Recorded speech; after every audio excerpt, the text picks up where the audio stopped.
Bunnyhoppor!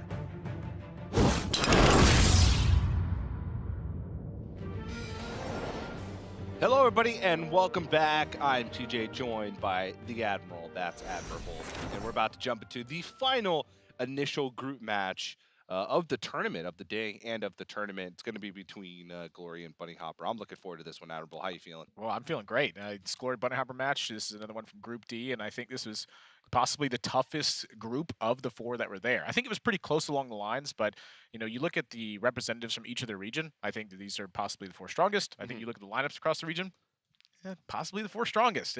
I mean, it's looking really good for these players, but in this one in particular, there is some massive differences in the lineup, and I can't wait to see how this plays out. Yeah, but without further ado, let's go ahead and welcome our players to the stage. Up first, hopping onto the stage, it's Bunnyhoppor. Got a shot in 2016 to claim a title, and it didn't happen. It's 2018 the year instead. And his opponent, hailing from Japan, it's Glory. Glory said he was not despairing about his group, but he was not rejoicing about it. You got shades on, too. Love it.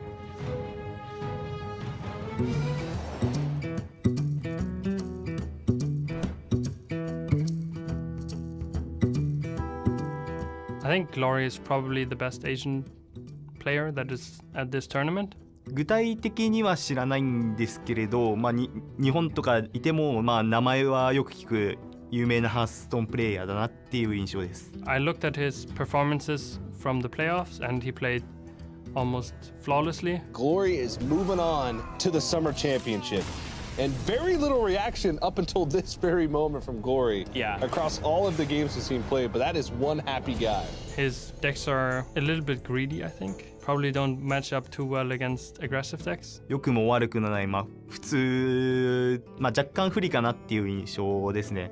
対策としてはもちろんしてます。I think in our matchup, he is probably something between 51 and 55% favored.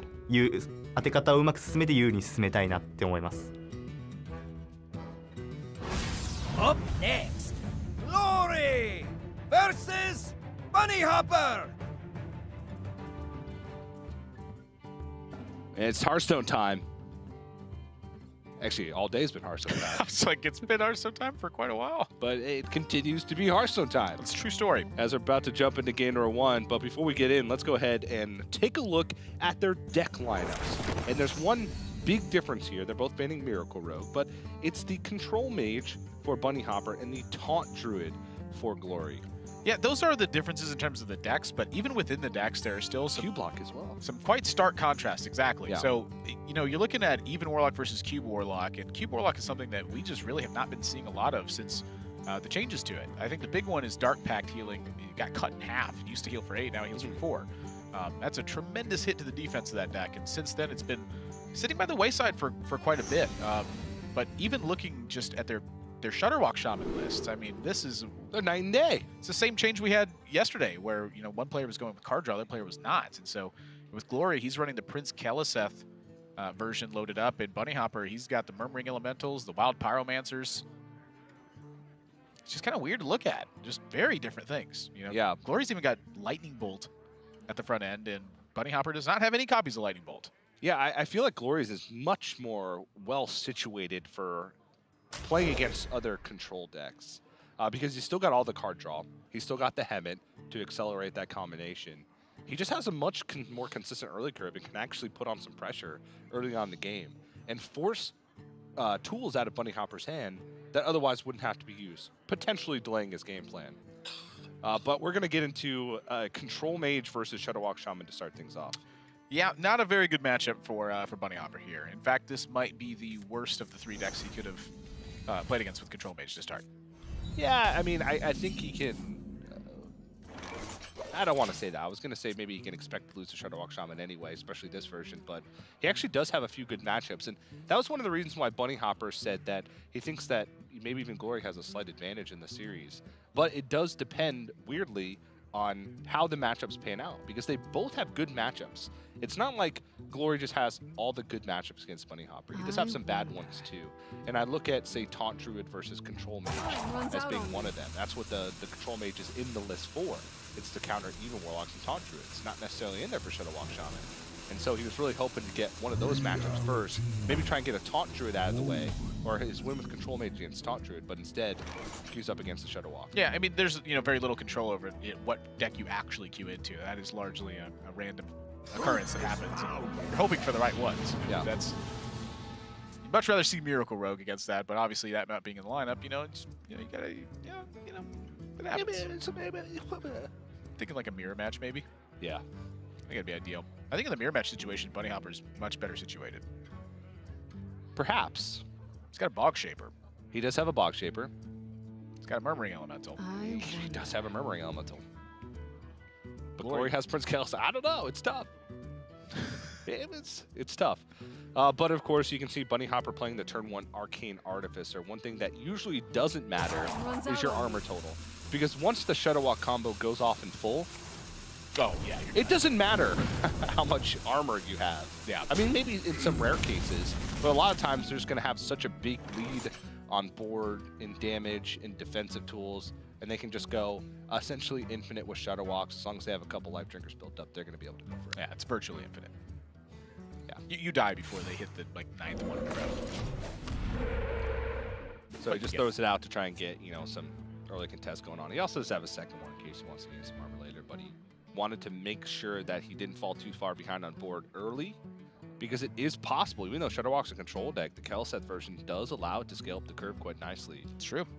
Notice that Glory did not play the Acolyte of Pain on this turn. He wants to ensure some form of card draw from it. If he plays it here, it's pretty easy for Bunnyhoppor to shut it down. Like a Doomsayer, even something as crazy as like Coin Polymorph or whatever. Bunnyhoppor just doesn't have high priority removal targets against Glory's deck, and so because of that, Glory needs to make sure that Acolyte of Pain in some ways, really threatening to draw cards. Yeah. Goes for Sleepy Dragon.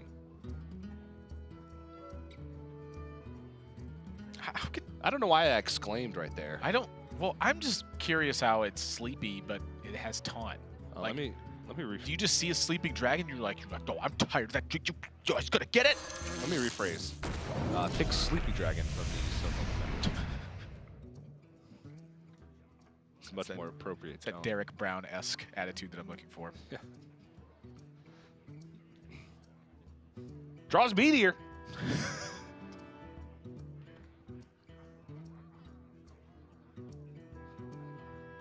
We're weirdly already seeing the impact of Prince Kel'Seth. I don't know why you didn't exclaim that. Prince Kel'Seth coming in big right now. Life Drinker's a 4/4. I mean, that's really the biggest deal here, too. Is Every minion inside of Glory's deck currently has +1/+1. Every time he draws a card, if it's a minion, it's going to have +1/+1. What to do? Thanks, TJ. Manti-Tone, that's a 1/4. Gluttonous Ooze, you guessed it, 4/4. TJ is literally looking at the desk and trying to, or at the deck list and trying to just pick the funniest sounding ones. Like, Shadow Walk, forget about it. It's a 7/7. 7/7.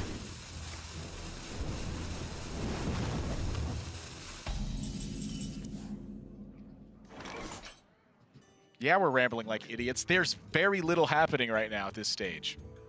Most of it comes down to if Glory can draw a bunch of cards. Can he? Great. He's probably going to win in that case.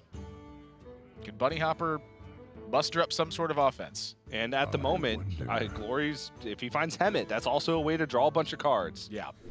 Look at Hemet as draw all the cards that cost less than 4 in your deck and play them at random with no effect. That's basically what it says right now.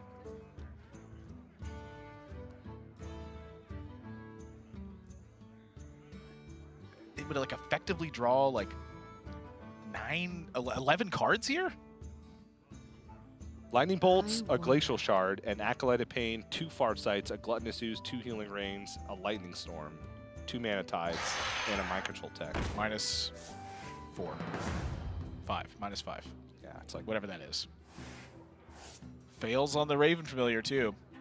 Hex. The exact same cost as Polymorph now. that was the lowest cost spell in this deck. Huge buff to Hex that took place.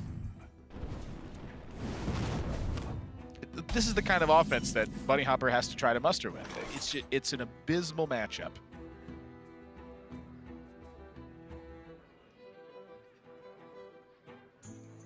Honestly, his best hope to win is that Glory at the end of the game when he plays Shutterwalk, that the order fails. Yeah. That Grumble does not activate. And that's it. But, yeah, but there is a way for Glory to play around that, though. If he drew the Zola already. So yeah, Hammond's safe. If he has Zola and he has the Grumble, then you play Zola, you play Grumble, you get a Zola back. Or you just play Zola and play Grumble. Well, that still doesn't make you 100% safe. Because they could both spawn before the Saranites. Well, if it's the only minion. Oh, on the you mean board. keep the one-cost Zola in hand from the Grumble? No, even just playing Zola, because it makes a copy of a grand. Oh, you'd rather have the copy of the If Grumble. Shutterwalk's the only minion on board, I get you. Zola by itself can fail, I get you. and Grumble by itself can fail. Pick it up when you're putting down. The point is you have a one-cost something in your hand that reactivates the Shutterwalk. What to Bingo. do? Yeah. What to But I was do? going to say I like this play because he could have played Life Drinker there, but at the moment, Life Drinker is currently the highest value Zola target in his hand. Runs out on me. I imagine Glory's in the business of saving that Zola.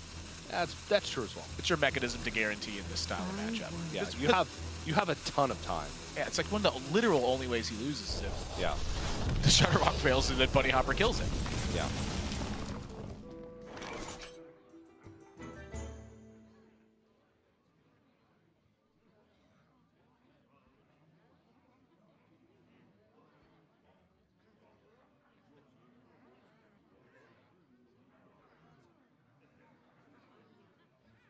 I'm just going to play the ones bigger.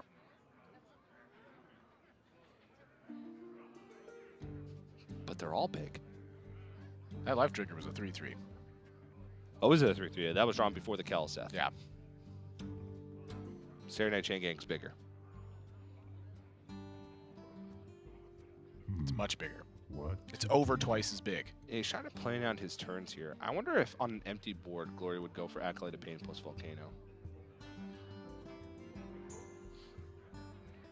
Oh, that's what he's looking at. There is little time. Well, I'm just thinking, it is possible that he just totems up here. I wonder. Let the pain speak to me. I like the no totem. I really do. I think a lot of problems that people end up with this when they're playing Shutterwalk is sometimes hand sizing. And when you're playing a 4-health Acolyte, you could definitely end up with some hand size issues. Picture a Grumble way down the road. Say he has 9 cards in hand with that Grumble, and he needs to play it, pick up his stuff. True. That totem is going to block hand space for what he returns. I think Glory's really smart here to not totem, because the totems don't mean anything in this matchup. Yeah, also, just totems can sometimes get in the way of your combos later on in the game. Because Zola chooses a minion that's on the board and copies that. So if for some reason he has to, say, replay a totem to make room for Grumble, as you mentioned earlier, then all of a sudden his Shutterwalk has a chance to potentially fail. This was really smart if by Zola Glory. targets one of the totems. And now he gets to Yeah. play 2 4-drops if he wants. What to do? Then he gets to Grumble the Zola or Zola the Grumble.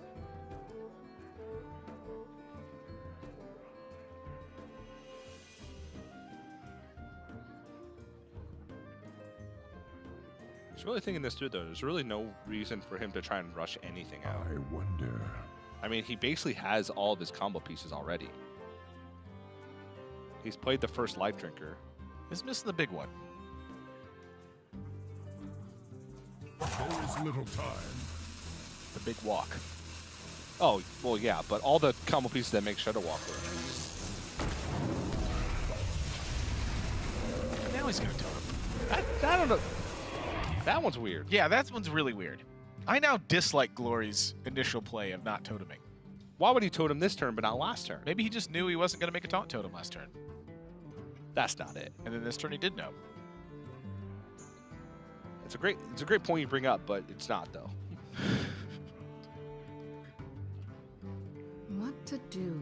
I'm just trying to think what Glory sees this turn that forced a totem out of his hand. Because every reason that we could think of that he wouldn't totem last turn, totem's not mattering in the matchup, hand size is just potentially with Grumble, just don't matter to him if he totems up this turn. I wonder.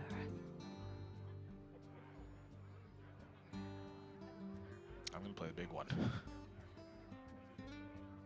The icy winds of Northland will Just gotta hope. I mean, that's what Glory was thinking about. Didn't need to totem last turn because Bunny couldn't play something, and now it's going into a turn where he can play something big. Well, he could have coined out an 8 last turn. Yeah, but he's not going to coin out an 8. So he just knew he had that premonition. He just had the read. Sometimes you just got to put the read on him. Just flex on him. Get in their head a little bit. Yeah. Bunnyhopper's probably thinking the same thing that we are, and he's probably spending time in his turn thinking about why he didn't totem up the previous turn, but totem up this turn. Yeah, maybe just doing something wacky just to throw his opponent off. The TJ strat. Yeah, I do wacky stuff to throw TJ off all the time. All right, well, here we go. Now he's going to get the Zola. Yep. And that now guarantees the Shudderwalk cannot fail. Once more.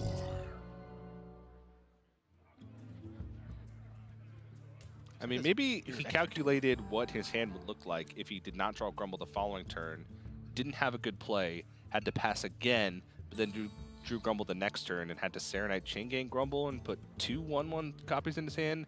And at that point, he would have had 2 totems if he had totemed up both turns. Man, you're putting a And he lot of would've thought had into 10. Maybe he's just trying to mess with us. I'm confused. Maybe he's just trying to mess with us. He's sitting there and he's going, TJ's going to go nuts if I don't totem right now, but then I do totem the next turn. Because I know Admiral's going to bring it up. He's going to find a wacky reason why it could be beneficial to not totem and then also totem. TJ, on the other hand, he's going to be really confused. Maybe that's what Glory was thinking. You didn't think about that, did you, TJ? No. Time runs out on me.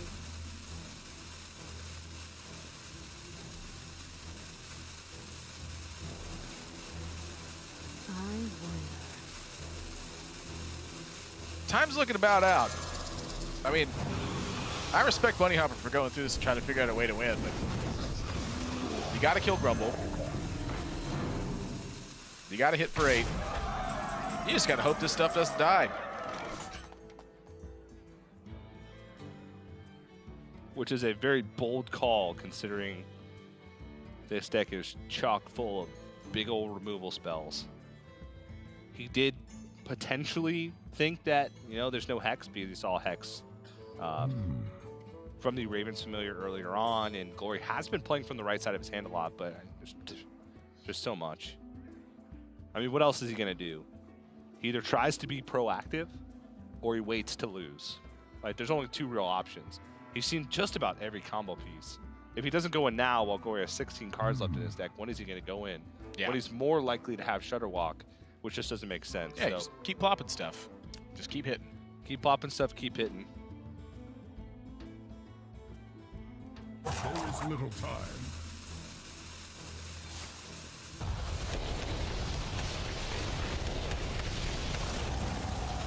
That's a lot of one-cost stuff. Martin the Fox and Leroy Jenkins as the 2 legendaries. Can the Marin ever get anything that changes this?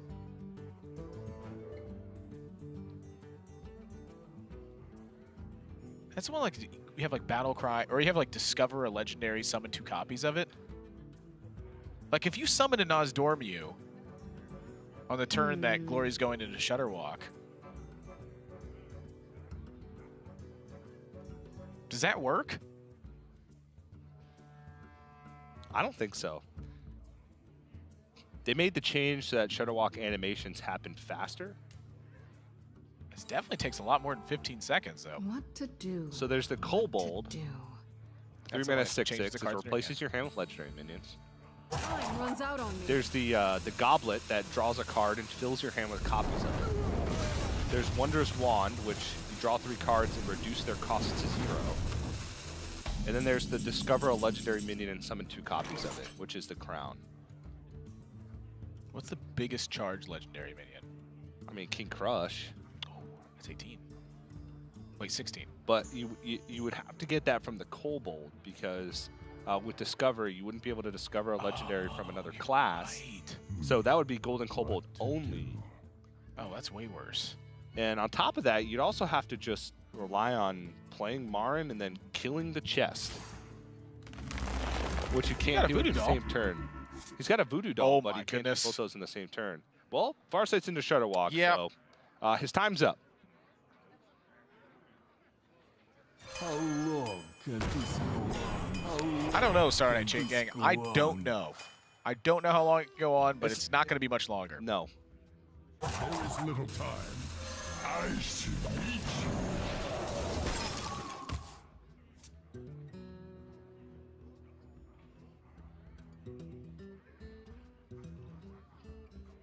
Gory has all the pieces. He's played 2 Life Drinkers so far this game. He's played 2 Saturday Night Chain Gangs, Glacial Shard. He's played a Zola, and he's played a Grumble, and also has a Zola in his hand. He also has a 6-mana Shudderwalk. Yeah. So he can just replay them. Yeah.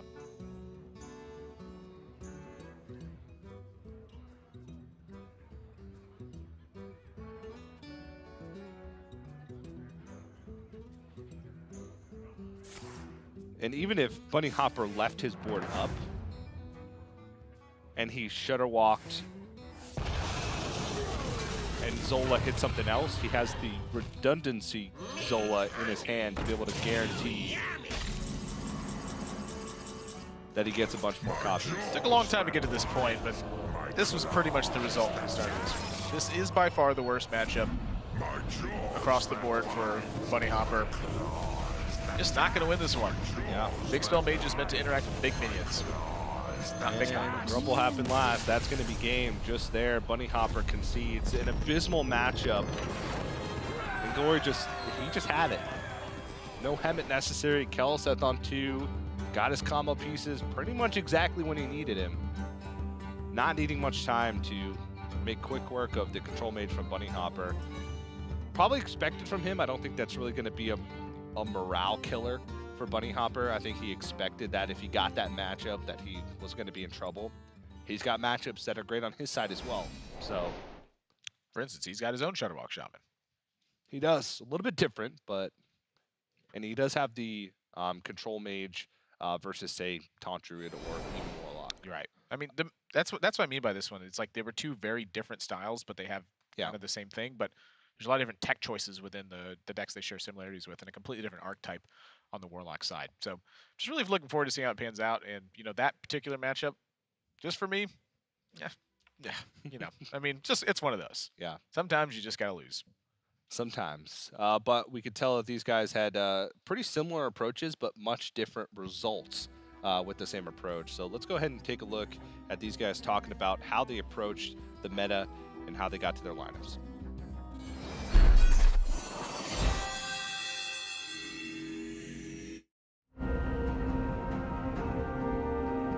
残派ですね。逃げ足型はまだ触ってないので連度低いを持ち込むのは不安だったのでガゼッツァン型にしました。このカード消えてほしい。野生の反毛ですね。反毛ってカードはその2ターン目に引けるかどうかでゲームの勝率が大きく変わるカードなので、その引いたら勝ち、引けなかったら不利みたいなそういうのはちょっとゲーム性として落としてるかなって思うからです。自分のデッキはアグロデッキにだいぶ弱くしたデッキ構成なので、思いっきりアグロ構成な気になるオールデイにはもう全力で当たりたくない感じですね。ブロック内のポジションがいいかなって思うので、やっぱりその予選抜けてトップ8に進めやすいデッキラインナップなので、アグロデッキが自分の D ブロックに固まっているので、それと当たりづらいんでトップ4に残りやすいかなって印象ですね。いやー、そこまでですね。単純にデッキパワー高めのデッキを選んだだけなので、彼らについては、相性がだいぶ不利だと思うんで勝つのはちょっと厳しいかなっていう気持ちはあるんですけれど、勝ちます。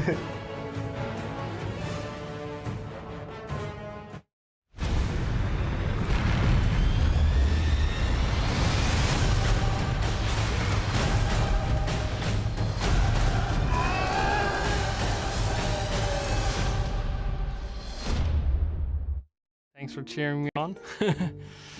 I don't know, what do people usually say during this?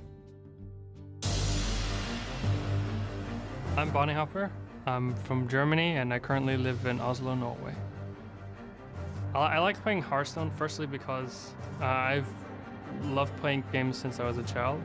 It really appealed to me that you can build your deck, you can make a strategy, and then on the other hand, I'm also just a competitive person. I don't know if I approach the tournaments and lineup building and things like this scientifically, but I definitely love to just write down all my ideas, and usually when I prepare lineups for tournaments, I'll take out a college block and I'll just write several pages with lineups and tech cards and just random arrows on what is good against what. In terms of preparation for this tournament, I prepared again with Casey and Viper, and we've been a training group for over a year now, and we've prepared closely together. And it's been quite successful with all of us having good scores and Casey making top 16 twice.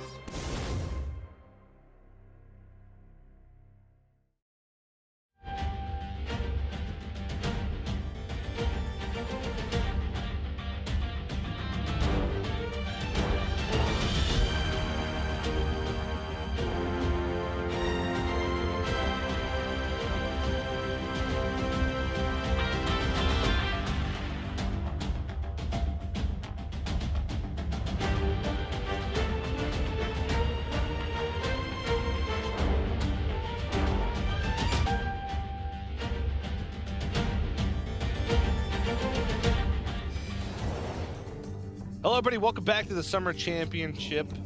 Moments away from game number 2 of our final group stage initial match of the day and of the tournament. It's between Bunnyhoppor and Glory. Currently, Glory has a 1-0 lead. Bunnyhoppor's lineup managed to come back. Glory said something in his video piece that stood out to me. He said that he thinks fellow Japanese player Tansoku got a better group draw than him. I disagree. I think they both got bad group draws. Yeah, I mean, Tansoku's playing an anti-control lineup against a group filled with other more greedy anti-control lineups, and Glory's playing a kind of anti-control lineup in a group that has 2 semi-aggro players. So this is like his best matchup in the group.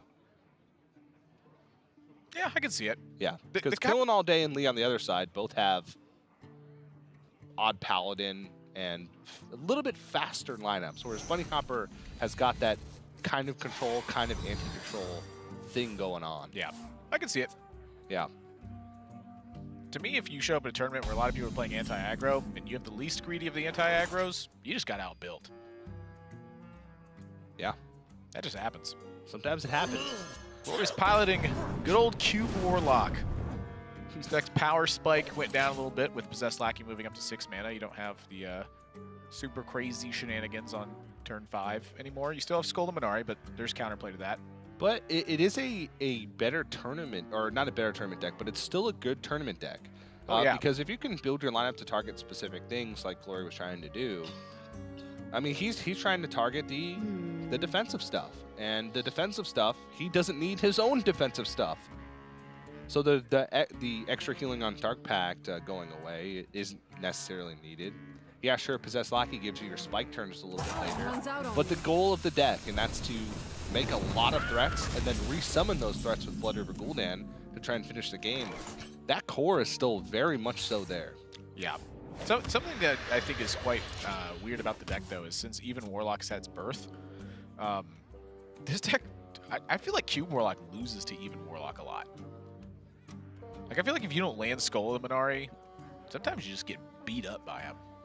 You don't have strong ways to counter Mountain Giant. Sometimes even if you Skull Minari, you still get beat up by it because they just play their threats a turn or 2 sooner than you play your threats. Yeah. And that's a bad thing. I think the presence of Doomsayer really matters a lot in that one. Yeah. This matchup, though, I am curious to see how it pans out. You know, like the even Warlock versus Big Spell Mage, a lot of times what you're trying to do is you're trying to chain together just 2 threats. And as soon as the second one hits the board, a lot of times it can be a compounding issue and you end up getting damage through turn after turn in that scenario. Yeah. Glory his game plan relies a lot on Skull and the Minari sticking, and you can already see Bunnyhoppor has the Gluttonous Ooze in hand, so he's got that checked. So then you look at the rest of it, and then how does Glory actually win the game from there? And the ways that I'm looking at it is it's like, goodness, I don't even know. Like, it seems so hard for him to actually stick a threat to the board and then do something useful with it. So Bunnyhoppor's gonna have so much time. Yeah, but I mean, your time goes away quickly, and this matchup is not as prevalent as it once was, where Q Block was a driving force in the metagame. But Q Warlock still by the data, which I know admirable. I know it's a tournament, it's not ranked play. Q Warlock is favored. You don't have to tell me. They have a lot of stuff. What is your point? I'm really lost. I don't know. What was the last thing I said? You said, I know admirable, a string of thoughts that I had yet to even understand where you got them from me because you hadn't even said your point yet. And then you trailed off and said, they have a lot of stuff. I really like Cube Warlock. I think that was my point. What about when your Skull the Minari gets blown up? That makes the win rate go down slightly. That's really the thing. The first big check is Skull the Minari. If Bunnyhoppor can check Skull the Minari, I think it's really hard for Glory to win. Yeah. If you can't check Skull the Minari, I think it's really hard for Bunnyhoppor to win. And so when you account for that, Skull the Minari, you can only play one of them in your deck because it's a legendary. Yeah. So you're not always going to have it. And then when you have it, about that same amount of time, Bunnyhoppor's going to have Gluttonous Ooze. I think that leaves it, in my opinion, favored to Bunnyhoppor. Because you don't go into the matchup not knowing that it's Cube Warlock. You go into the matchup knowing it's Cube Warlock, and I think that changes the whole scope of the thing. That's a great point. Glory's going to have to, he's going to have some time. That's the thing that is on his side. It's also on Bunnyhoppor's side, though. So Glory's going to have a few windows where he can make big stuff happen. And that big stuff happening is basically just try and get as many Doom Guards as possible. I mean, there's a good opportunity that if he can just cube a Doom Guard at any point and resummon a few Doom Guards from Blood River Gul'dan, that Bunnyhoppor won't have the ability to defend himself while also removing the board. And I think that's where the big strength of Cube Warlock lies, is that they just have so many threats. They don't run out like even Warlock. Well, that one's going to be potentially stranded in hand. I mean, there's a good chance that Gloryhoppor. Jeez, what am I doing? There's a good chance that Glory at some point recognizes that he is going to have to just take a risk once the Skull of Minari gets blown up. Yeah. Just play his Doom Guards. I think that's always been one of the big elements I look for in strong Cube Warlock players. They know when to actually just play Doom Guard from their hand. It seems so devastating to do it, but you're going to have to take that risk eventually. So I'm looking at Glory finding a 10-mana turn, playing Doom Guard, and just trying to cube it. Because once it's in the death pool, I think that's what really matters a lot about the situation. Yeah. And I think that corning out the Possessaki here is actually really smart too, because this sets him up for a situation where he's able to pull maybe the Doom Guard out of his deck before he draws it, understanding that if his Skull gets checked, the Doom Guards then are stuck in hand. Yeah. And that's what he doesn't want to happen. It's about maximizing the amount of Doom Guards you can get. Because if he pulls this Doom Guard out, then that means that he can Faceless it, which provides 2 targets, or if you polymorph one, the other lives, then you can cube your opponent's out of polymorph. If they don't polymorph it or remove both, you're in a win-win situation. If they remove both, you have two in the Blood River Gul'dan pool. Yeah. If they don't remove them, then boom, all of a sudden you now can cube and activate the cube immediately. I'd be quite shocked if Bunnyhoppor polymorphed this. Yeah, but it was just He's gonna polymorph. It was a for instance. But he just polymorphed it. He did.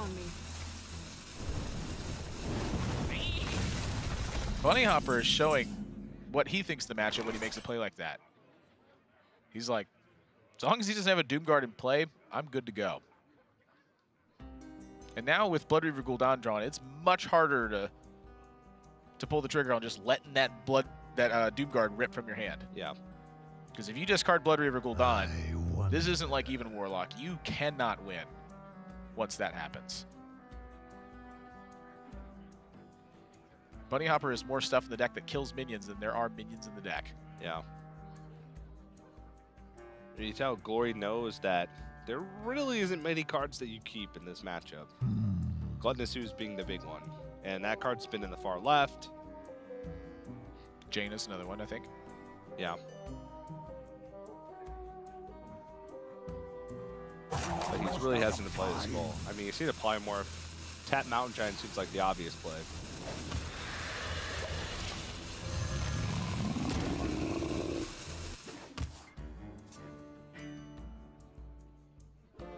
It's about the easiest turn Bunnyhopper's going to have for quite some time. Yep.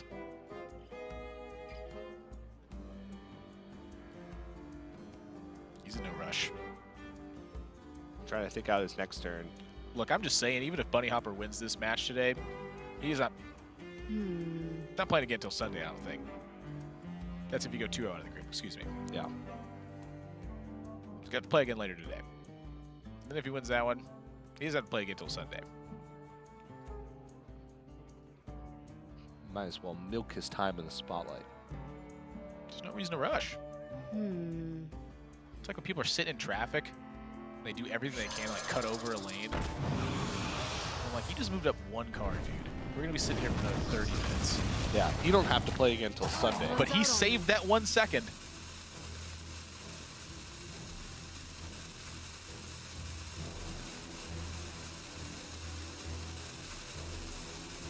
I think we can come up with a better analogy.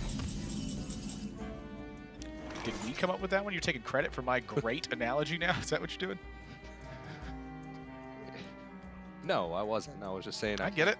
We as Heisting my analogies. we together can come up with a better analogy than the one that you created. That I agree with, because together we are almost one full adult individual. What mess have you summoned me to?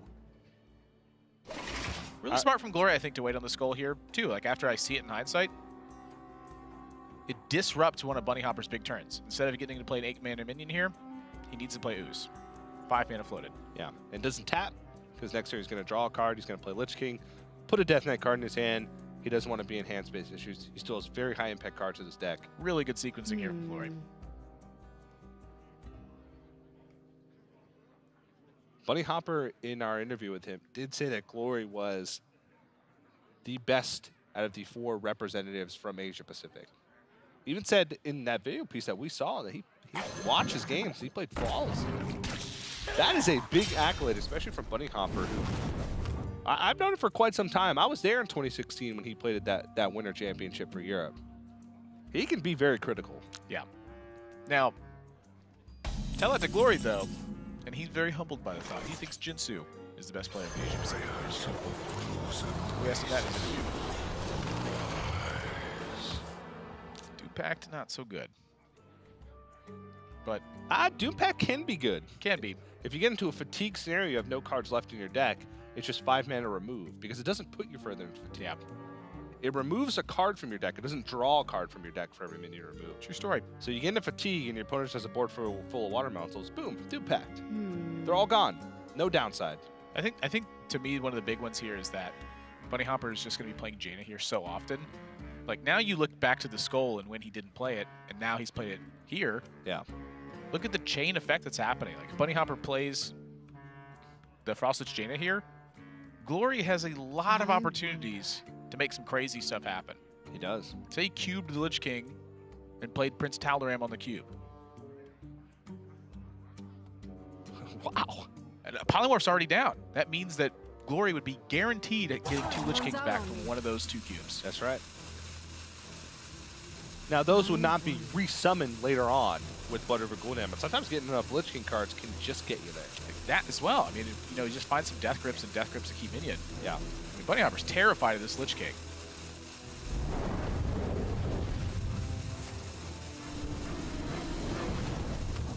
Opts to go for the Flame Strike over the Dragon's Fury. Dragon's Fury was a guaranteed clear him if you pulled Polymorph, because Dragon's Fury just has the potential for larger AoE later, especially since he still has much bigger spells left in the deck with Meteor and Blizzard and another Flame Strike. Now the Void Lords, that's the one Bunnyhopper's pretty darn happy to see. It's really tough for Glory to just kill him with a bunch of Void Lords.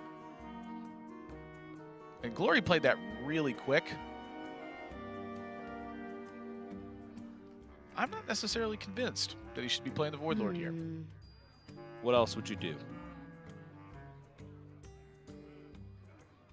I'd have to think about it for a long time. I'm just saying I wouldn't have slammed it instantly. I would have considered not playing it. But then ended up playing it. Probably. Because I had 9 mana and it's a 9 mana card. But I would have really thought about that Doom Guard. Do not fear power. I mean, I guess that's a good point. I always hate when Wield it. I'm in traffic and those people just try and do everything they can to get one car in front of me. I hate those people. That's a perfect analogy, TJ. See, we came up with that one together. Where did you come up with that?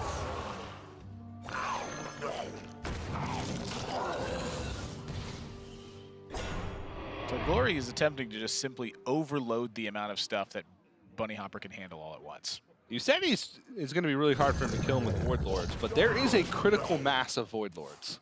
Yeah, there's a Baron Geddon and a Jaina down too, though. And Void Lords do not die to Dragon's Fury, They whereas don't. Doom Guards do.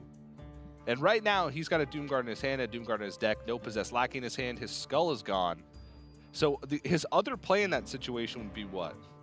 To slam a Doom Guard from hand and hope that Blood River Gul'dan didn't come out. Forget about it. I'm not doing that. I don't think this wins. I think Bunnyhopper's going to smooth sail through this. I really do.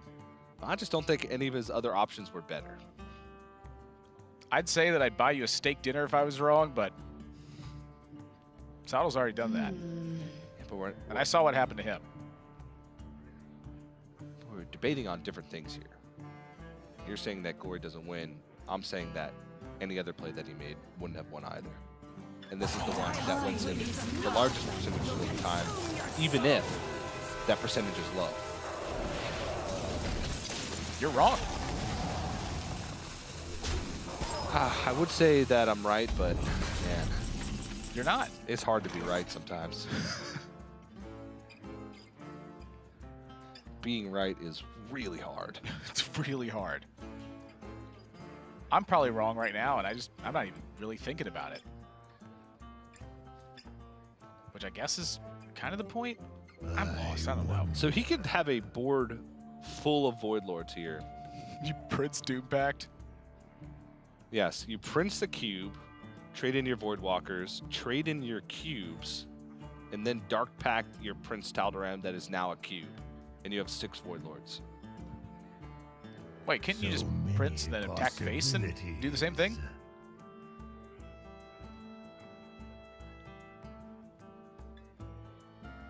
I don't want to trade in the cubes. I want to trade in those. Sure, yeah. Okay, this works too, because he can only trade in 1 and still push damage and clear the 4 completely.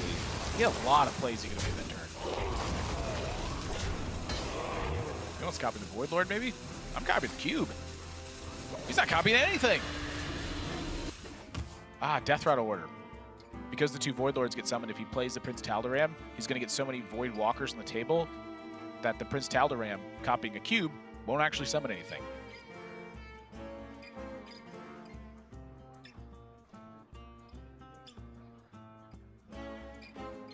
He would have to activate it immediately. I must decide. To me, it's funny that Bunnyhoppor also has a Prince Tal'Daram. It's just not active. Yep, got that off the Syndragosa. 3-cost cards. They're quite a plenty in Bunnyhoppor's deck. Which ones does he have left? He's got a Stonehill Defender. They're not quite a plenty, he only has 5. 5's a lot. The only one left in his deck is 1 Stonehill Defender. Yeah, I mean, he's drawn a lot of them. The time is now. Those are 3 quite poor options. 33 minutes into your arena and chill. Mogashan Ward gives you this look. Your entity is quite an interesting pickup.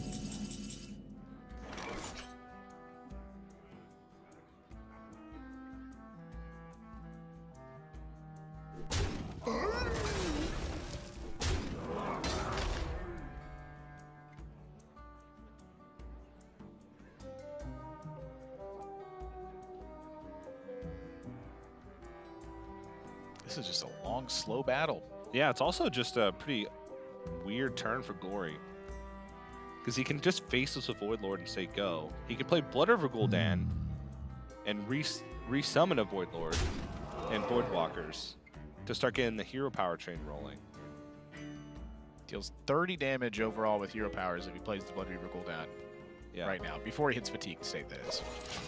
And He just floats 10 mana! But if he plays Blood River Gul'dan, then he plays more into AoE, 1. 2, he completely gets rid of his chance to resummon more Doom Guards from Blood River Gul'dan to get that immediate damage. Well, look, if he's not going to play Doomguard I must on the turn and stay with the Void Lord nonsense instead, Doomguard is not getting played before Blood Reaver Gul'dan. He still has a Doom Guard and a Possessed Lackey in his deck. So maybe he's waiting to see if one of his next couple draws is Possessed Lackey to try and get a chance at a Doom Guard. All right, I can buy into that. That's very reasonable. That's extremely reasonable. I must decide. What can I say? And that would be the reason to not use the Prince Tal'Daram earlier as well. I'm a reasonable guy. Nothing more, nothing less. Something less, all right. The I time can tell you that. is now. The only thing less than reasonable is like unreasonable. Time So melts me. away. It's like when you're sitting in traffic and the guy just does whatever he can to get one car in front of you. God, I hate those guys. That's a perfect analogy, TJ.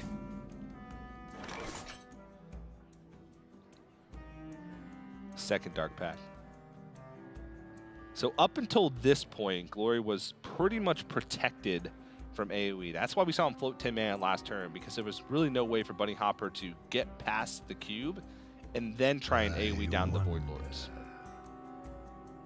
But now Glory's in a position where Bunnyhoppor could reasonably ping off his cube and then AoE and completely lock up his board and lock up his Void Lords.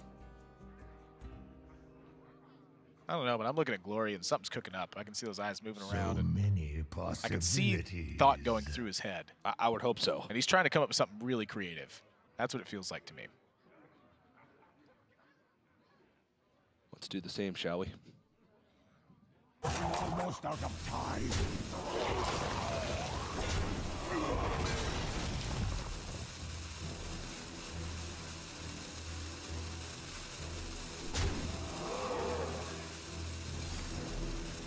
He just wants to throw a card away.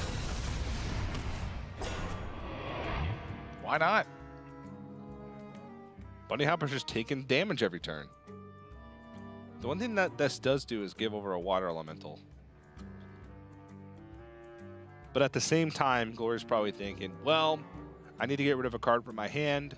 Anything that I do just plays more into AoE. Time If he melts has away. Dragon's Fury, which is likely, he's probably going to pull a 6-mana spell because that's the slot that has the most spells with Meteor and Blizzard. Then I could trade in he could trade in one of his 2/2s and ping off anyway. So it's likely that he'll be able to find a way to get a water elemental anyway.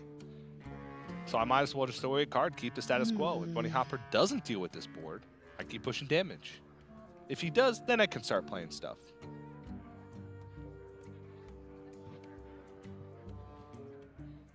The time is now.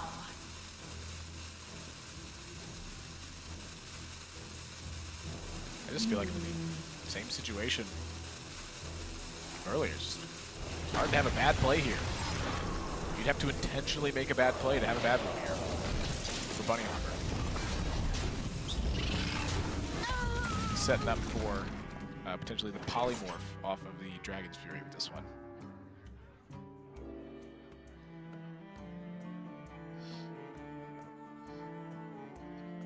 If he sees Flame Strike, it would clear the whole board. Polymorph gives him multiple water elemental targets. Meteor gives him a water elemental target.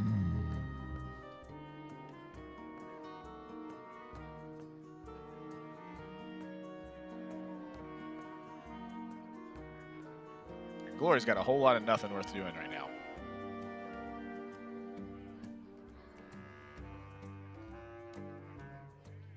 He doesn't really have any great cards to throw away.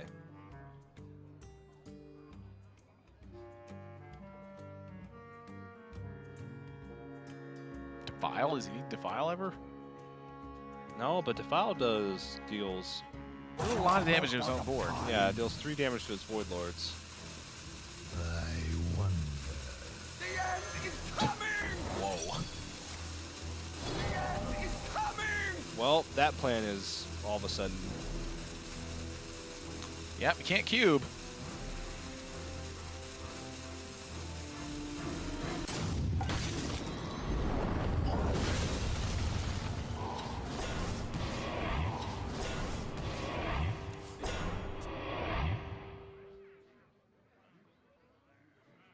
What do you think about playing Doomguard now?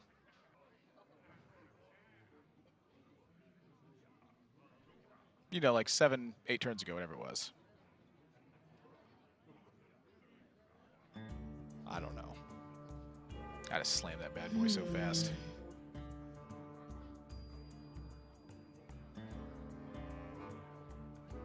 Just 3 damage at a time just doesn't work against big spell mage. I hope you like my invention.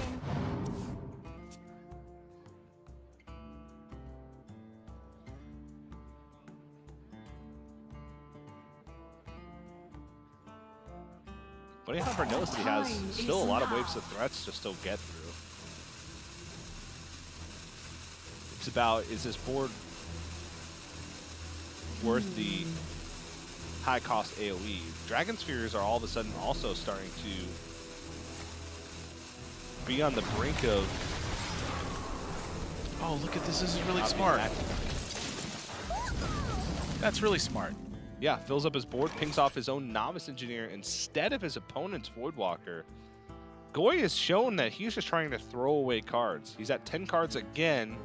He has no space on board to be able to play a minion, so he's going to have to throw away a spell.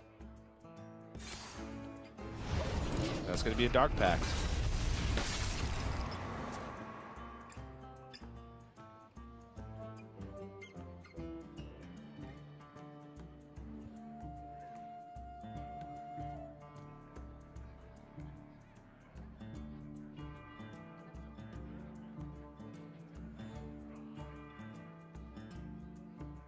Time melts away. I'm struggling to see anything that wins Glory of the Game.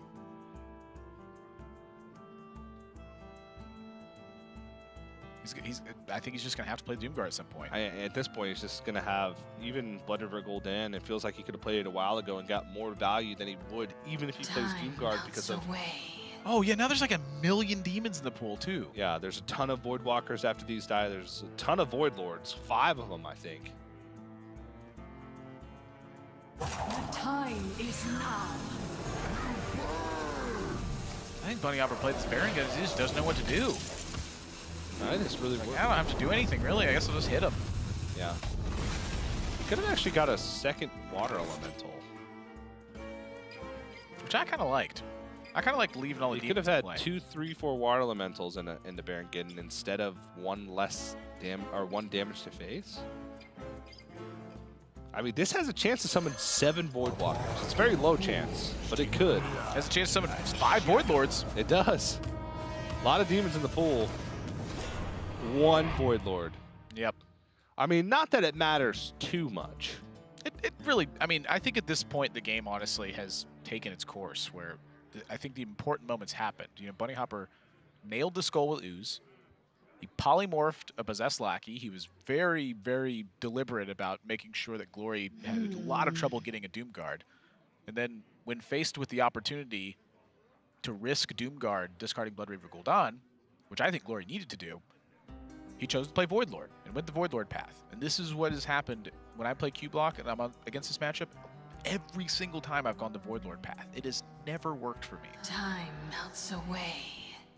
I'm certain it has worked before, somewhere, but 3 9s just do not line up very well against big spell mage. Yeah. It just gives them so much time to manipulate.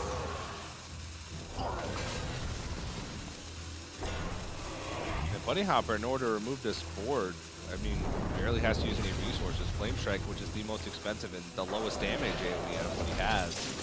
Well, I guess Blizzard, but Blizzard buys him a turn, so effectively higher over the course of 2.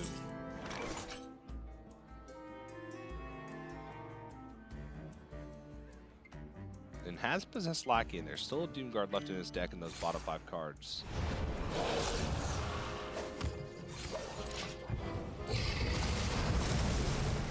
Yes. Oh, yes. They'll serve me now.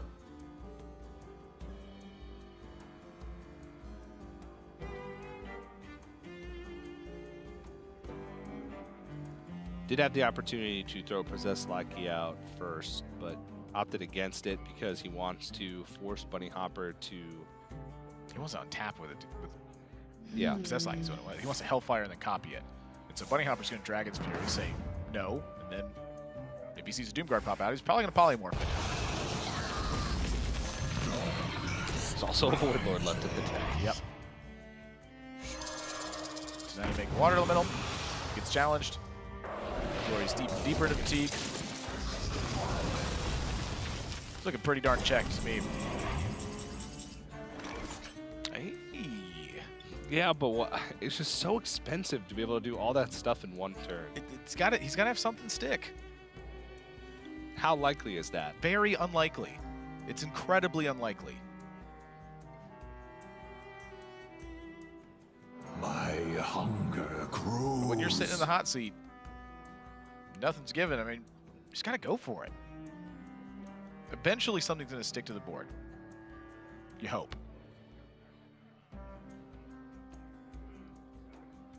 I mean, Bunnyhopper's gotten through about 76 Void Lords by this point, and he's at 30 with a full grip. Nothing's been working so far. I must feed now. Gonna try and put a lot of hope on these Mountain Giants to get in some meaningful damage. But Bunnyhoppor having 7 cards left, Glory knows that he's likely to have still a ton of removal left. I think there's only 1 spell left in the deck for Bunnyhoppor, though. Well, the big thing here is that Bunnyhoppor, I must decide. I mean, he can kill both Mountain Giants, and he really, really needs to. If he doesn't, that's Spirit Singer Umbra Carnivorous Cube, and that's a lot of Giants. Yeah.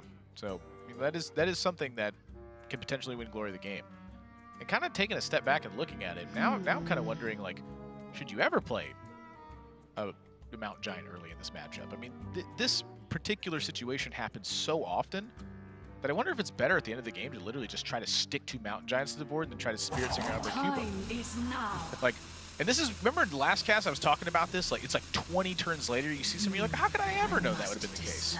This feels like one of those cases. But if you don't play the Mountain Giant early, then they can just save their removal until later in the game. It's always going to go, and they're less likely to have it early on in the game than they are later in the game. Yeah, I mean, it's a true story.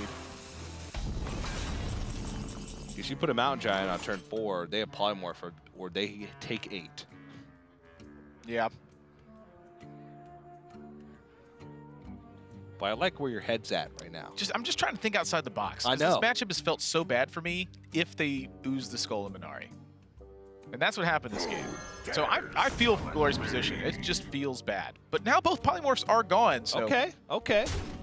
So he does have, like, some room to operate with the Carnivorous Cube here. And I do like the trade in the 1/1 first to try and prevent him from getting a Water Elemental the following turn. I mean, both Voodoo Dolls are gone, both Polymorphs are gone. The problem is that Bunnyhoppor has this hidden surprise that Glory obviously has no way to know what it is. His own Prince Taldaram to make cubes afterwards. Which is now active, by the way. Yeah, I mean, it's like, it's crazy that this is all coming down to this. This Syndragosa little frozen champion from the days of yore. The only weird thing would be if he drew exactly Blizzard next turn, because I'm pretty sure that's his last spell, and that would prevent him from Prince Taldaram Dragon's Fury, which wouldn't actually clear the board, but it'd give him 2 Doomguards to fight back.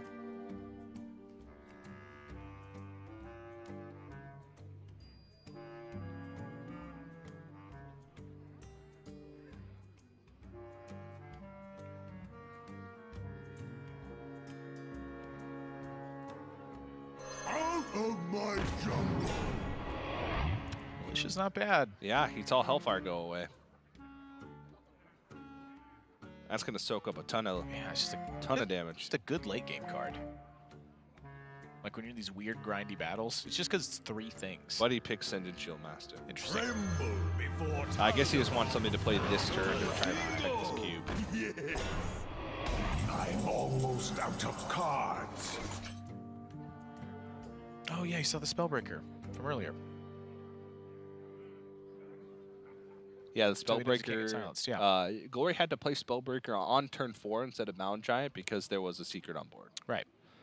And he he didn't have couldn't. to, rather. He chose to. He chose to. to Yeah. just play around it. There's so few secret targets, so few things to silence in Bunnyhoppor stack. If it was Mirror Entity, which it ended up being, then Bunnyhoppor could have had a big swing and probably won the game if he had Polymorph and just had his own Mountain Giant on the board to start swinging.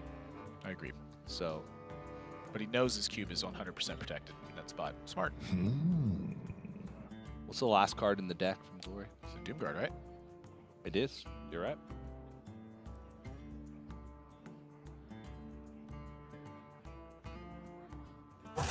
Oh, it's witching hour. Meta joke.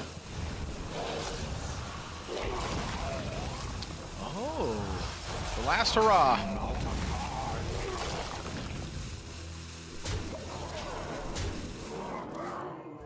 But that's going to come pretty close to wrapping this one up, I think. Yeah. That's his last threat. Bunnyhoppor still has I believe, a Blizzard left in the deck. So Dragon's Fury is 6 damage, so he can get a Water Elemental off that as well. He can even gain some armor if he wants to, but might as well just hold on to those Arcane Artificers for Meteor, which is going to deal with the last threats. Bunnyhoppor has... Well, can Bunnyhoppor die here? Like, is Dragoncaller Alana just present lethal?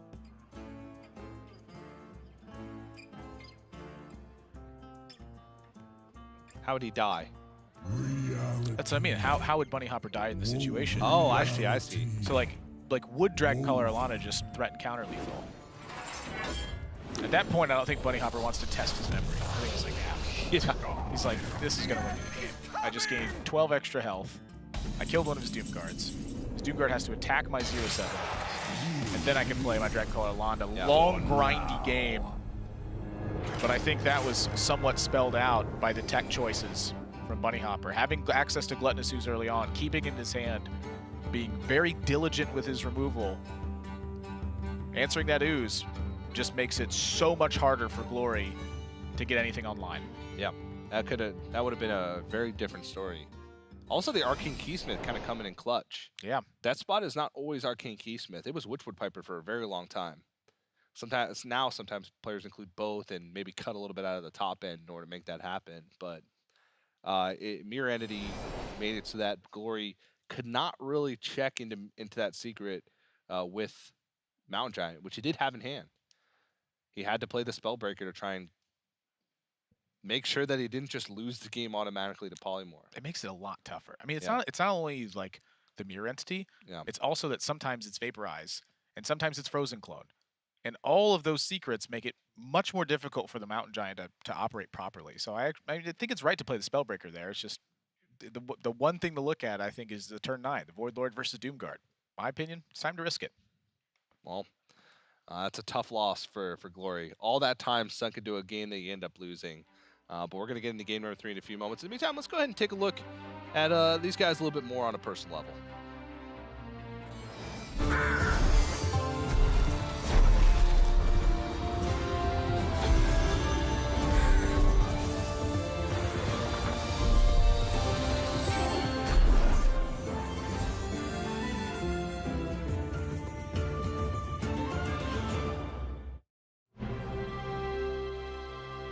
自分の名前はグローリーです。日本生まれのハースストーンプレイヤーです。もう去年と人が変わったっていうのはやっぱりその選手権にこのその地域予選アジアプレーオフに出るまでのハードルがやっぱり上がったのかなって思いますね。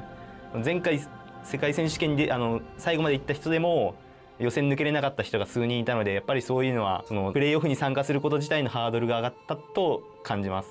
プレーオフで学んだことはやっぱり冷静でいることを学びました。冷静にできるようになったのはやっぱりシドニーツアーストップっていうこの配信とかで映るその緊張感を味わえたので、そこで冷静になる機会を見つめ直せたかなところが冷静になれたきっかけだと思います。Glory is moving on to the Summer Championship. And very little reaction up until this very moment from Glory. 寄せ書きの意味としてはその応援している選手に直接なんか応援メッセージを伝える応援してるよって意思を伝えるメッセージで、自分もやっぱり応援されてるんだなと思って緊張するのと同時にやっぱり期待に応えて勝ちたいなって気持ちが湧きました。2017 Hearthstone World Champion! This will be, I think, the first APAC tour stop for season 2. I am cheering for Stars. 最大改变就是好像突然很多人都在台湾的人都认识。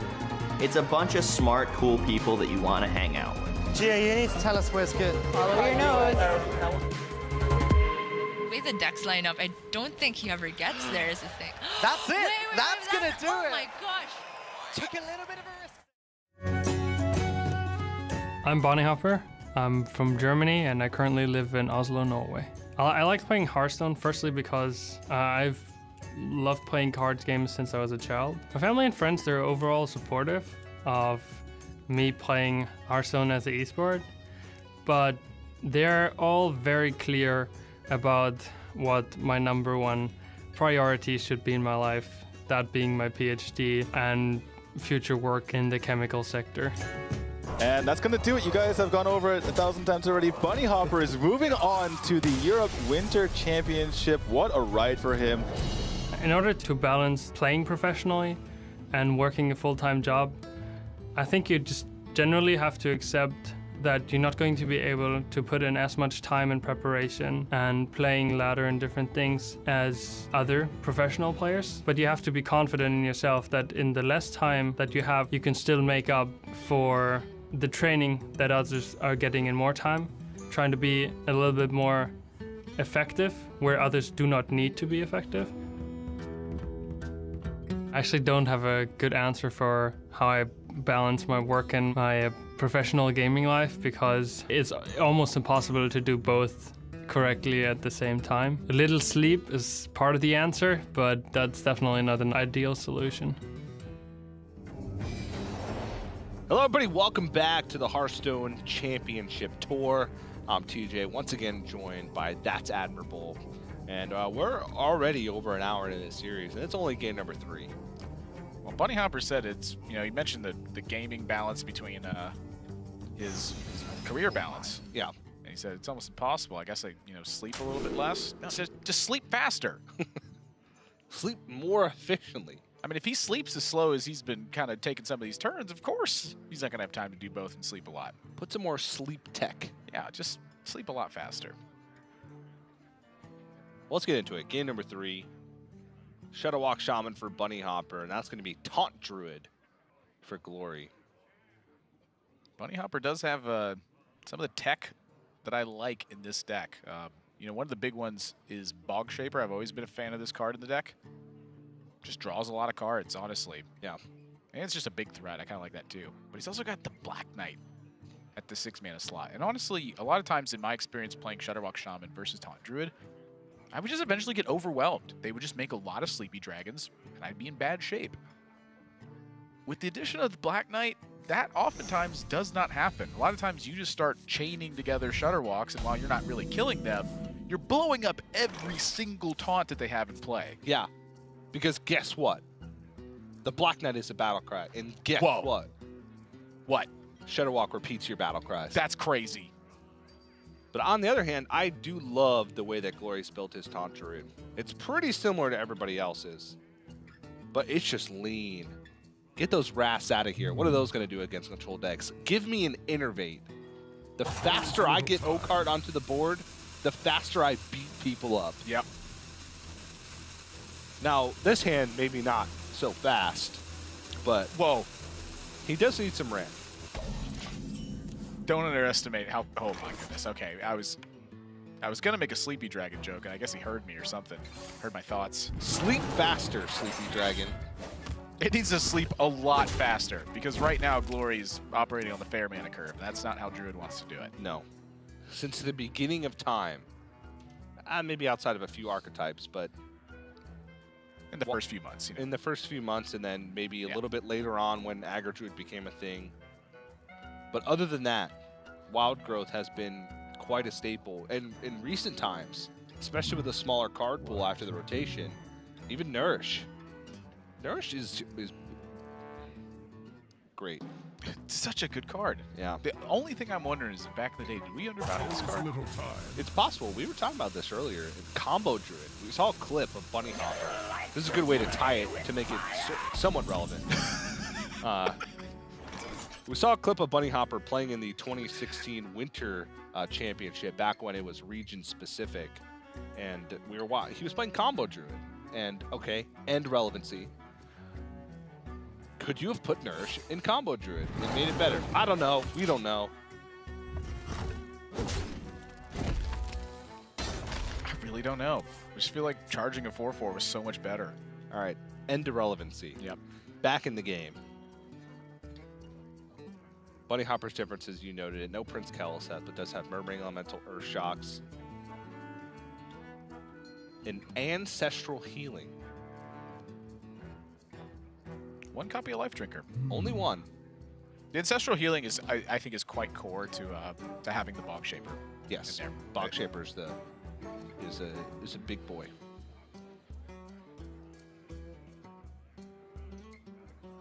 Attack from Glory, honestly, was like quite smart. I wonder. I feel like this prevents Bunnyhoppor from doing some things that he wanted to do this turn, Like namely Farsight. Farsight. Yeah, but it does give him an alternative here. To play with fire? Always little time. He's gonna load up that shard too. That would be cool. It's going into swipe turn. Oh no! But if he doesn't have swipe, you protect the Wild Pyromancer from second hero He power. doesn't have swipe. He takes 8. All right. Oaken Summons is a real card too.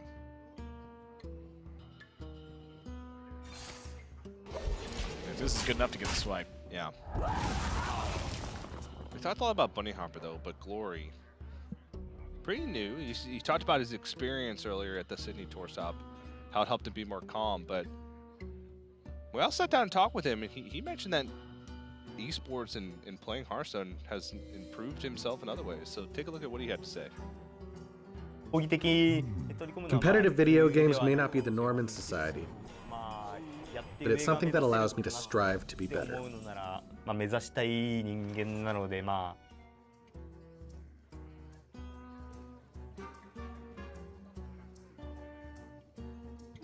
Can we ask him why? Nah. Well, not right now. We'll let him play. He just runs up. He's like, excuse me, Glory.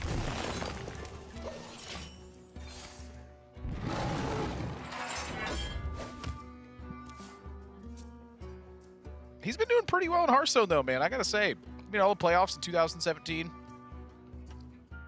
As you mentioned, 9th at the tour stop, of course. Yeah, I was there at that tour stop. He was just a really quiet guy. He wasn't too quiet in the interviews. He was very talkative there. He was, yeah. I think that's part of becoming more comfortable in front of a camera. Yeah. As players continue to build that experience, just over time, I've noticed that certain players who the first time I saw them, they felt quite nervous. And their energy kind of came through on me. I'm just like, man, he just looks really nervous. Making me nervous. Yeah, it's like they're just not like that anymore. Players that I've watched for years at this point.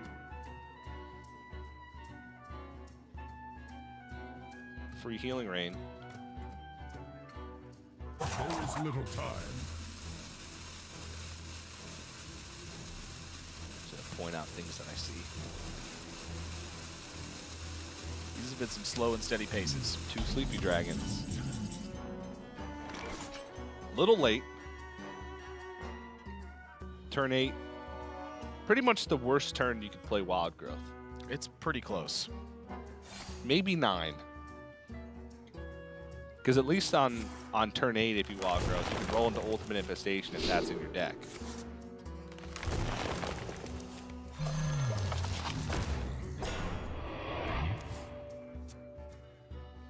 But picking up both Wild Growths and an Innervate going into turn 9, yeah, that's bad. That's a draw that Bunnyhoppor's looking for. Something that draws cards. Whole game's just been play something, go, play something, go. Now it's play something, draw something, go. Perfect. As Hearthstone should be played. Draw a bunch of cards, stick them all in play if somebody dies. That's my favorite kind of Hearthstone. I wonder. By that logic, what's your favorite Hearthstone deck?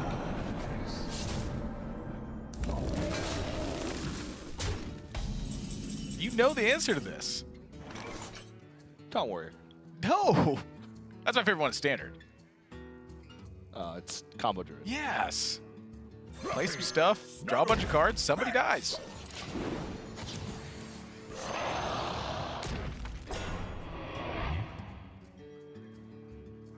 I need that back in my life. It's okay. It won't be back. I like Dragon Hatcher a lot too, though. That card's really cool. Yeah, Dragon Hatcher's good. Unfortunately, not as good when both your Sleepy Dragons are in hand. He does have a second Primordial Drake in his deck, so if it lives, it will stick. It will have some value going into the next turn too. But none of these players are doing anything to accelerate their game plan. Neither of them are really drawing a decent amount of cards. Glory's only taunt minions that he's played have been the Ironwood Golem that just died, and now this Primordial Drake, which is getting hexed. And the Beast of the Pool that starts to counteract Witching Hour as well. Also a taunt in the pool. Oh yeah, that's like a double hit. It is. It's a double whammy.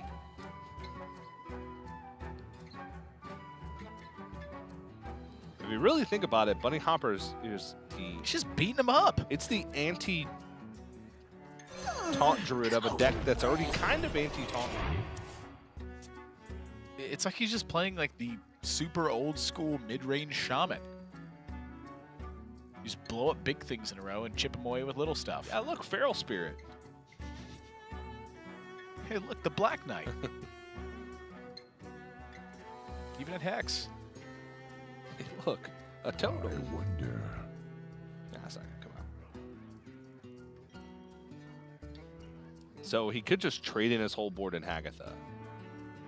Now, I'm not saying he should, but he could. That's right, TJ. He should trade in his whole board and Hagatha. You said it. No. Volcano, he could use that to clear off the Sleepy Dragon, plus draw 3 cards.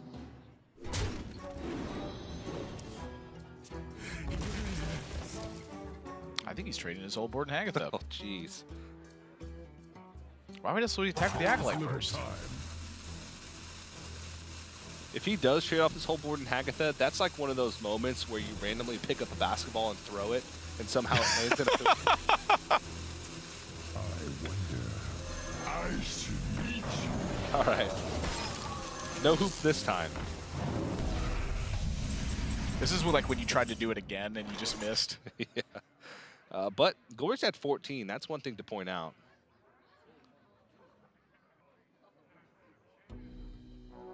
Fluffy, snuggle, pet. Last dragon in the deck. I mean, his taunt pool is mighty fine once he picks up Hadronox. The thing is, he needs a lot of turns to be able to do that. His first step, pick up Hadronox. Second step, find a way to kill your Hadronox before it gets hexed. Third step, find a way to... I don't know. Get Hadronox back. We'll think about the third step when we get to it, but step 4 is profit. Yeah. I now know why the question marks are there. Yeah.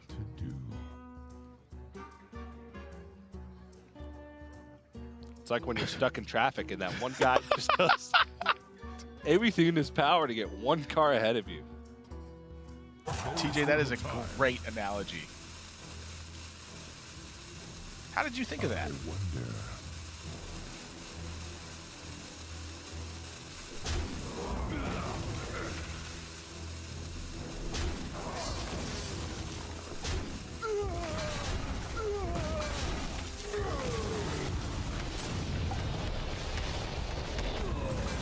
I think Volcano is my favorite innovation in the game. just everything blows up.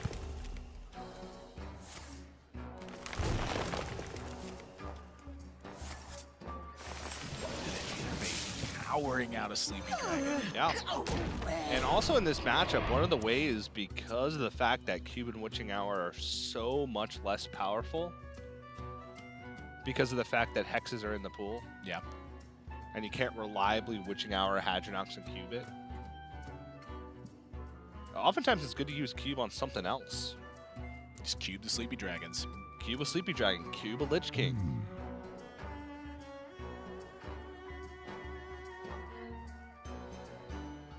It's like a weird faceless manipulator. Yeah.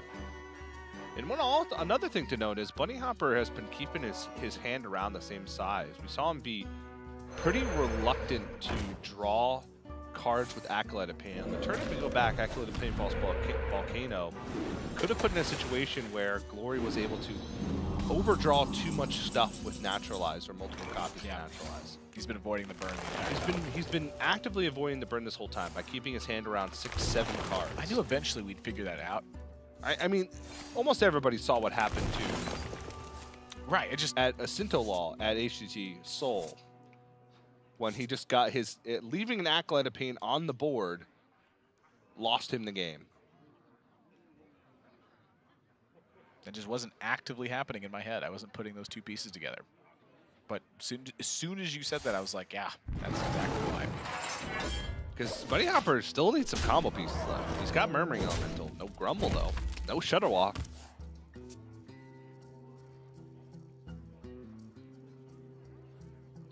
Are you surprised that Manatide Totem didn't die there? No, because Glory wants to put him in a situation where he's trying to overdraw his... So you feel like that's Glory's best chance to win is just let him draw, hope you burn the big ones? Yeah, I don't think Bunnyhoppor being one card deeper really changes Glory's game plan. Because either he has the combo and it doesn't matter if he's drawing it anyway, or he doesn't have it and you have a chance to overdraw him if he slips up a turn and doesn't find a card that he can play safely. All right, I can get behind that. Also, by leaving the totem on the board, it makes it harder to grumble for that exact reason. Because Glory hasn't used a Naturalize yet, so a double Naturalize turn could put Bunnyhoppor in a world of hurt. And it seems like that's what he's thinking about.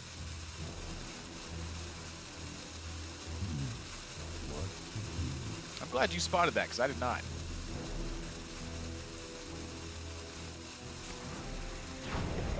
And I think that's just why Urshock's coming out here. Because Urshock has a ton of good targets. I'm telling you. Glory, he's just got to slam stuff and keep going. If that Manatide Totem didn't die last turn, you sure as heck better believe it ain't dying this turn. Uses the Jasper Spellstone to make space for his next draw. And he didn't use it on a totem because the totems are not really doing anything. And it makes it that much harder to play Grumble. If he plays Grumble and doesn't replay this stuff, Glory's overdrawing it.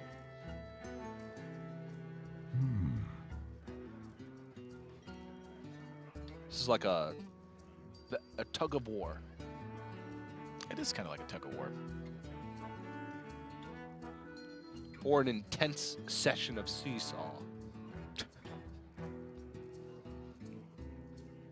This is like an intense session of seesaw.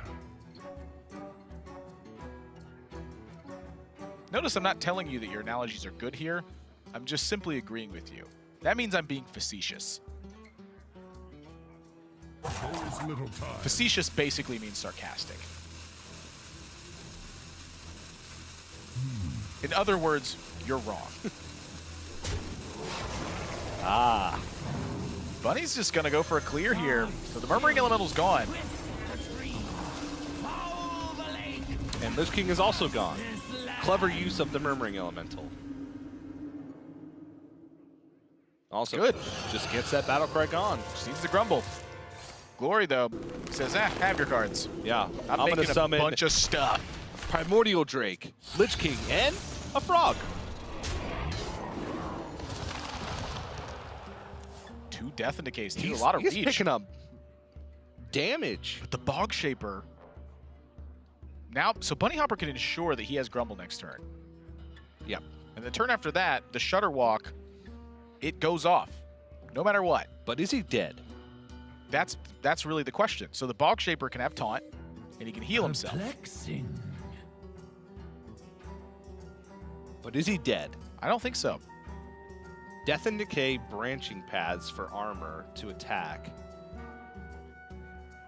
So he goes +1 armor on the branching pass, or +6 armor and then +1 attack. I think an additional +1 attack would be more damage than the plus armor for the Ironwood Golem to attack, I believe.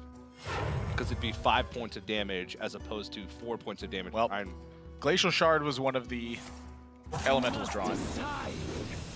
There's the Grumble. Bunnyhoppor goes back to 30. There's a Saronite Chain Gang.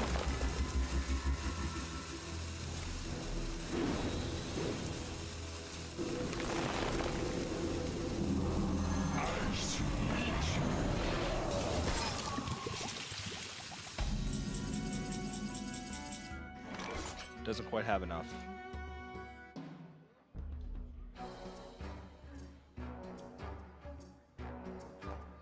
Do the Shutterwalks kill enough to stop this? Oh wait, is it enough? No, because this is only 12 damage on board 20. Oh, did you count the 6 from the Death and Decays? No, well, it's not enough because he ended the turn. But it's not enough because he had 12 on board. Oh, he can attack with the Ironwood Golem. But the Ironwood Golem would have been less damage. It would have been the same amount of damage overall. Okay. This way he just gets to trade the Frog in. Because the Ironwood Golem, everything would have been at 1 less attack, but the Ironwood Golem would have been able to attack for 4. So it would have been 4 less attack across the board, but 4 more attack than the Ironwood Golem. This way he just gets to trade in the Frog. I think Bunnyhoppor's dead. This is correct. Perplexing. If you do that, you are not casting Shutterwalk next turn. There's 38 health on board. Lightning Storm can take off a maximum of 15. That still leaves 23 health on board. Well, Kane only does 15. That's still not enough. And that has to kill multiple minions for Saronite Chain Gang to be able to be enough. He's dead. By the way, he's overloaded for a mere 6 next turn. So he's doing nothing. Wow. Wow. If he'd been able to like chain zaps together, maybe. But that would have been impossible. He only got 1. McGlory takes a 2-1 lead. And Bunnyhoppor, I mean, his lineup looked very teched to defeat Taunt Druid. And he lost the first game versus it. I mean, granted, his lineup is looks like it's also trying to get even Warlock. And he was able to defeat the Cube Warlock, but man, and Glory's hand wasn't even like fantastic. He drew both Sleepy Dragon. Bad. It took him a long time to get going. So something I look at in that game was Bunnyhoppor paying super close attention to hand sizing there. Yes, there is a risk of burning Shutterwalk, but is the risk of burning Shutterwalk worth the sacrifice of taking that much time to draw cards? Because if he had just simply accelerated that process, there is a chance he burns it. So that's just simply a math question at that point. You have a higher chance to burn your Shutterwalk or your Grumble or super key piece away, or do you have a higher chance to just simply find the right tools in time before Glory can ever get a real offense going? Yeah. I don't know. It's a tough question. It's a matter of odds at that point. If he had drawn cards more aggressively, maybe he gets that combo before he gets put in that position. But he also has the chance. It's a tough question, but nonetheless, Bunnyhoppor is now a game down. So Glory is 1 game away from securing a victory in this series and moving on to the winner's match. We're going to get into game number 4 in a few moments. In the meantime, why don't you guys take a look at some of the Hearthstone developers talking about the Witchwood.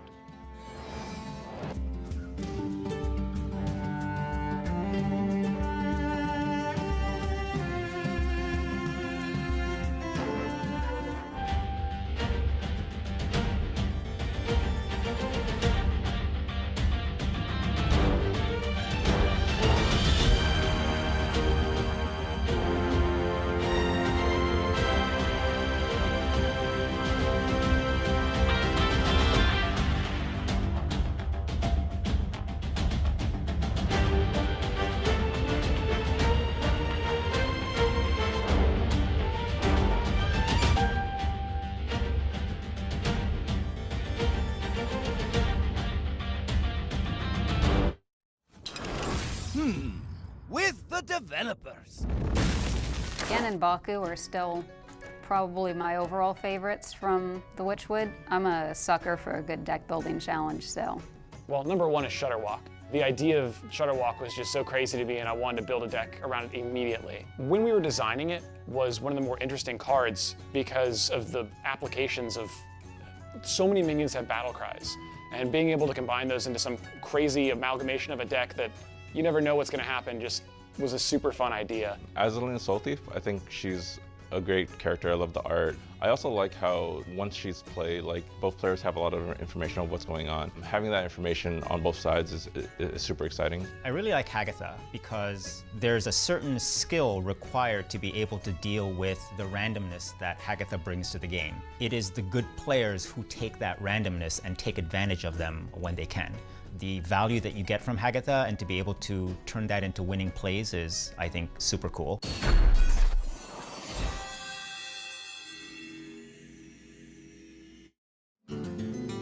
On this week's episode of Talkstone. Now it's time for the well-played moment, where we talk about our favorite plays. Our well-played moment has to be from HCT Soul just a few weeks back. Taunt Druid versus Shutterwalk Shaman. Cinderlaw goes with a 2/4 Acolyte opinion that he had just drawn thanks to Prince Keleseth earlier on. Saiyan recognizes this, and he's like, well, I'm not really aggroing him down. He's drawn so many cards. I just got to go for it here. And so he swipes, and he naturalizes, and he puts more damage in the Acolyte, and everything seems to be going well. You know, the pieces are getting burned.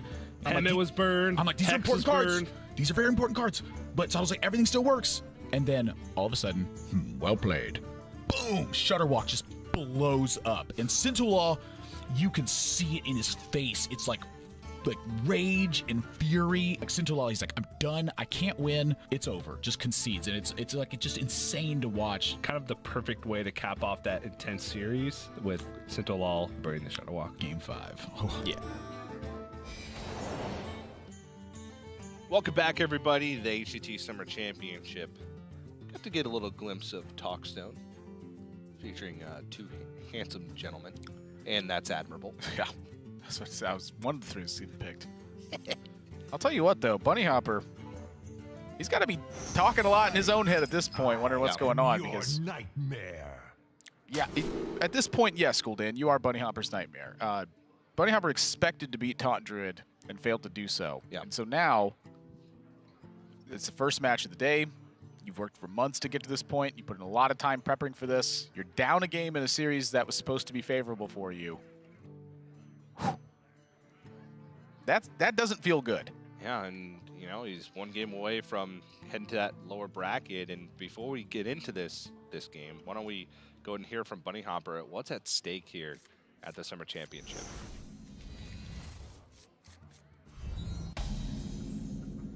We have turned our curse into our strength. Yeah, so, yeah, you heard it there. You heard it right there. Apparently nothing's at stake. Everything's at stake. Declined to comment for He did. The question from TJ. He did. Normally we have him run over to the side real quick to a side camera and they say it, and we should just show you a pre-recorded image of it. You didn't see it, but we had someone run up and ask him what's at stake. And he said, no, thank you. I'm playing a Hearthstone match. You just weren't paying attention. That's why we purposely put the cameras just on their face so you can't see their hands or who's behind them trying to ask them questions. Next time, tab over, you'll see it. Even Warlock versus Cube Warlock. One Gul'dan is much better than the other Gul'dan. It's not even close. Possibilities. See what I did there? Not even close? Yeah. Because Glory's is way better. Because it makes Doomguard stuff. But once again, Bunnyhoppor passes test number 1. Can he deal with Skull the Minari?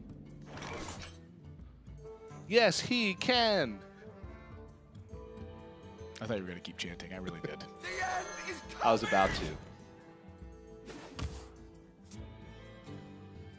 to. Doomsayer, smart play. Blocks the turn 3 Mountain Giant, of course. That's absolutely right. Even Warlock's the only deck in the game that consistently does that. Fair. Well, no, but yes. I There's other decks that can do it. Just not consistently. Yeah. I don't know. And it's not fair.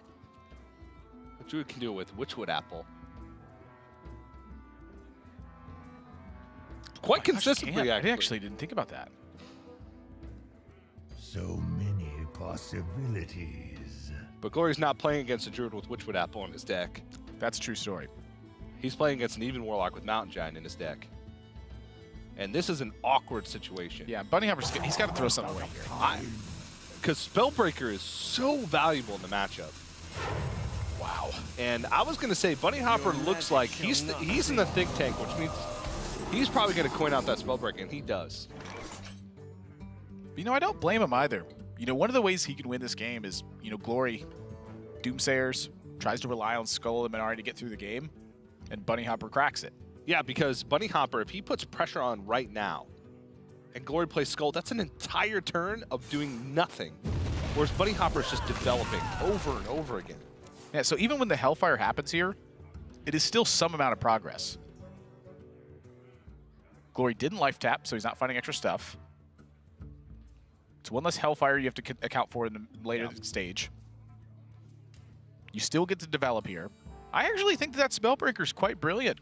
It was like a really interesting looking play at first, and then it just made sense the more I thought about it. Yeah. Oh, and the tap is not what I expected. I actually expected Shroom Brewer onto the Doomsayer there. Keep his health total low so that Hook Brewer has a better chance of being activated. Yeah. You still put more pressure on because now he's tunneled into Vulgar Homunculus at the moment, which is much less pressure. Yeah, but he doesn't have a Spellstone in hand either. But over the course of a couple turns, though, this actually, I think, is technically more pressure because he just wants to get to the Hook Reaver range. He wants to get to 15 basically as quickly as possible.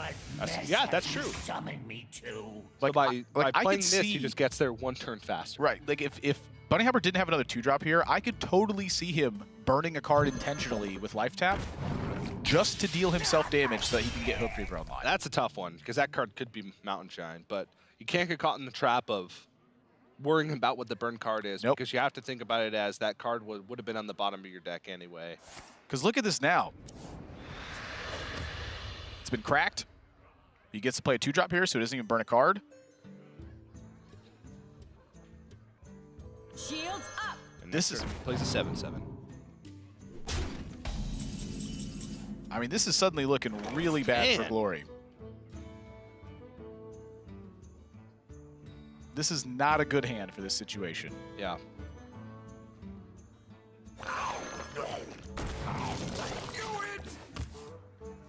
I thought he was going to Dark Pact it. I really did. Whoa. Well, now this plan may change because Skulking Geist also has a ton of value being able to get rid of those Dark Packs. Skulking Geist is certainly the play, I think. You just saw your opponent cube. I wonder. Hook Reaver can wait. You're still pushing damage. Your opponent obviously had an awkward turn, as Cube Warlock often does nowadays. Especially when you break. And he's going to see 2 cards disappear from Glory's hand. Yikes.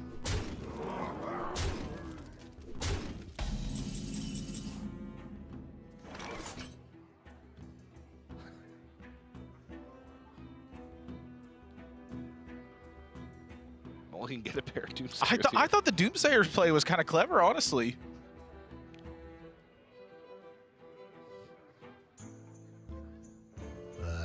I really did. That skull getting broken, though, it just seems like it shut all this down now. Yep. I mean, imagine if Skull just stuck. To put him up to be dead. Yeah. He'd be very dead. It's so crucial to be able to break that card.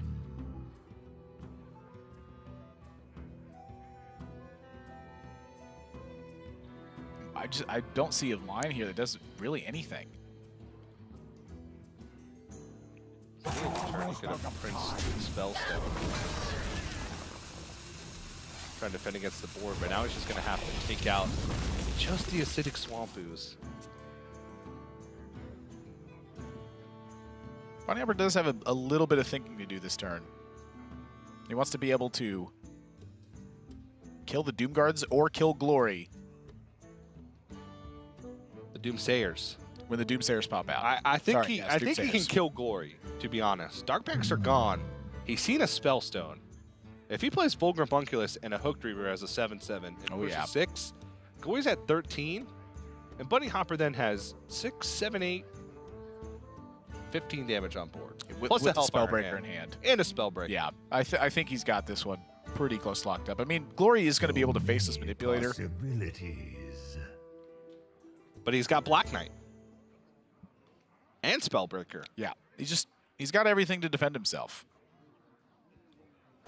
Or rather, defend his board and secure that position. Or rather, to defend himself to not go to Glory's face.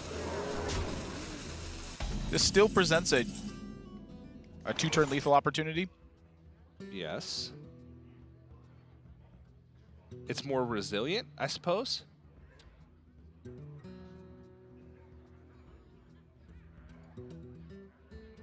I don't know.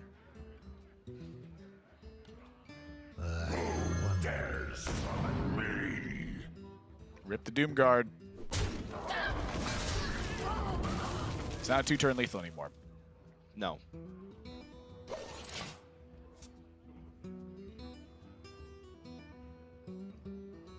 But I'll tell you what, Bunnyhoppor still has Spellbreaker to break through a Void Lord. Yep. So I'm pretty sure he's got this locked.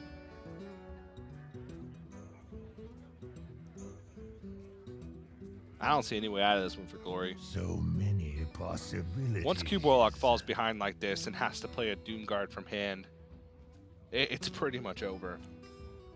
So from Bunny's perspective, is the one way that he could lose this game like a Spirit Singer Umbra Cube?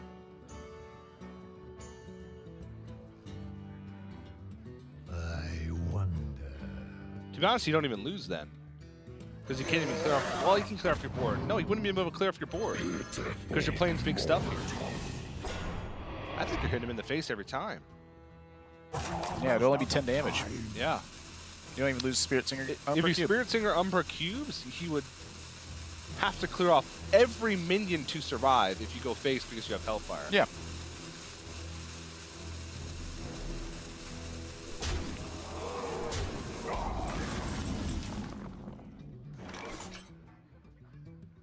Prince Tal'Daram?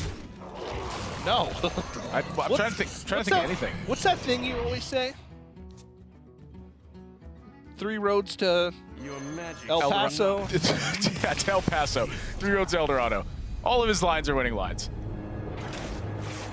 Well, it's all tied up. We're going to game 5.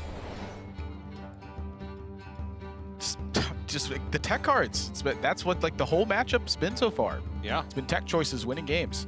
Yeah, I mean, this isn't even like a super big weapon destruction meta. Nobody really brought Malagos Shrid with Twig. There's no aggro mages with Alaneth.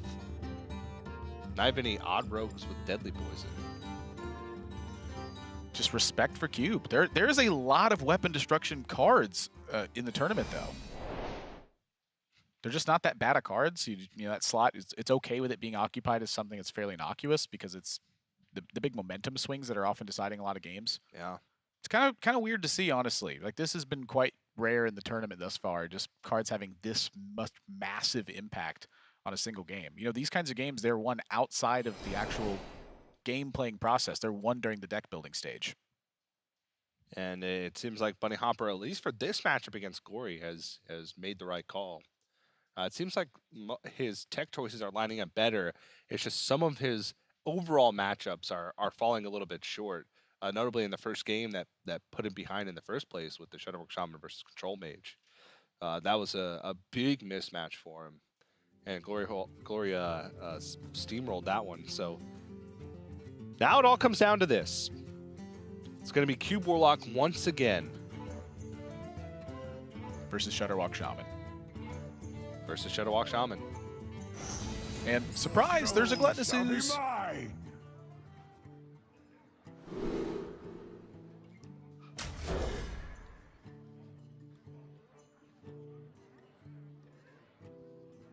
I don't know about this. This one feels not favored for Bunnyhoppor for whatever reason to me.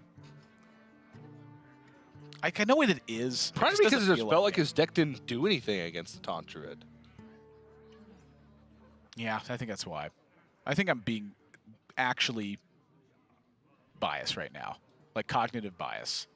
Like I saw the last game where it just didn't do anything and died. Yeah, that's what's happening. This is a profound moment.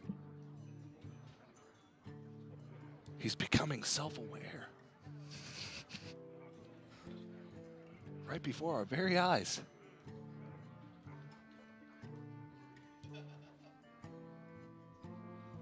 Like a weird, passionate, big personalitied AI. Big personalitied AI. What is, I don't know what that means. Like an advanced robot. Sure. Like you feel emotion, but you don't feel emotion at the same time. Now I'm just confused. So give me the lowdown on this matchup, Admirable. Well, I've said it a few times on the Glory side. He's trying to make some big stuff and get it going. I think that Skull of Minari is a very powerful card, just not in this particular hand. You know, right now we're looking at 2 Faceless and a Doomsayer, so it's life tap a lot and find some big stuff. Yeah, kind of different from the rest of the matchups. It's not as much Skull of Minari in this one as it is Mountain Giant.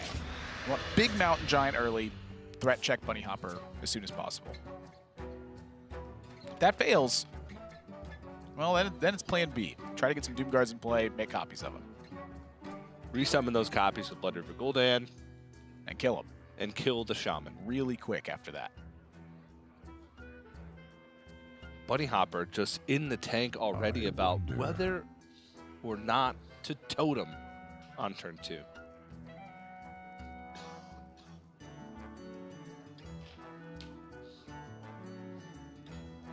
You know, something to note is like the mental resilience that Bunnyhoppor has.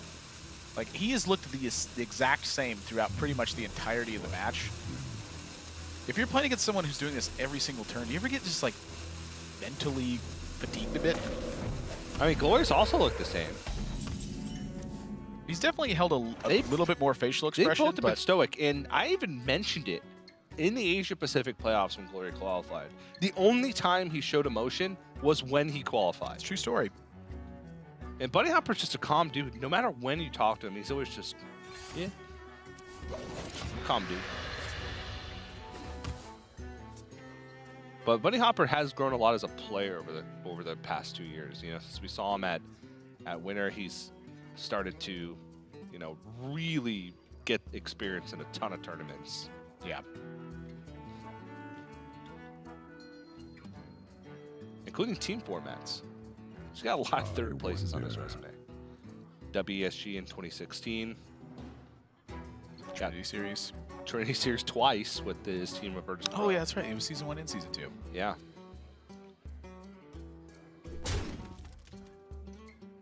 He also got 3rd, 4th at the 2016 Europe Winter Championship, which is basically 3rd. Yeah, tied for 3rd. Yep.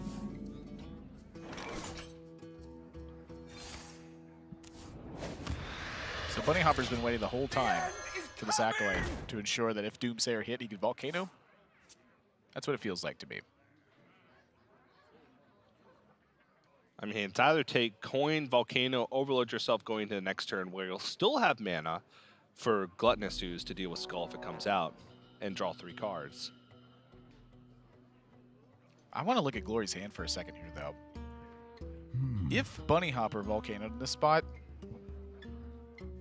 I'm trying to find a reason to not slam Doomguard.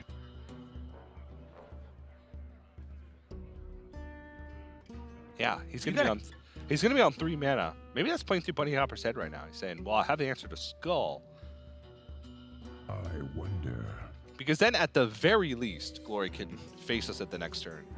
At the top end, he picks up a cube either next turn or the turn later, and then cubes and dark packs. Yeah, using Coin Volcano would cost quite a bit here.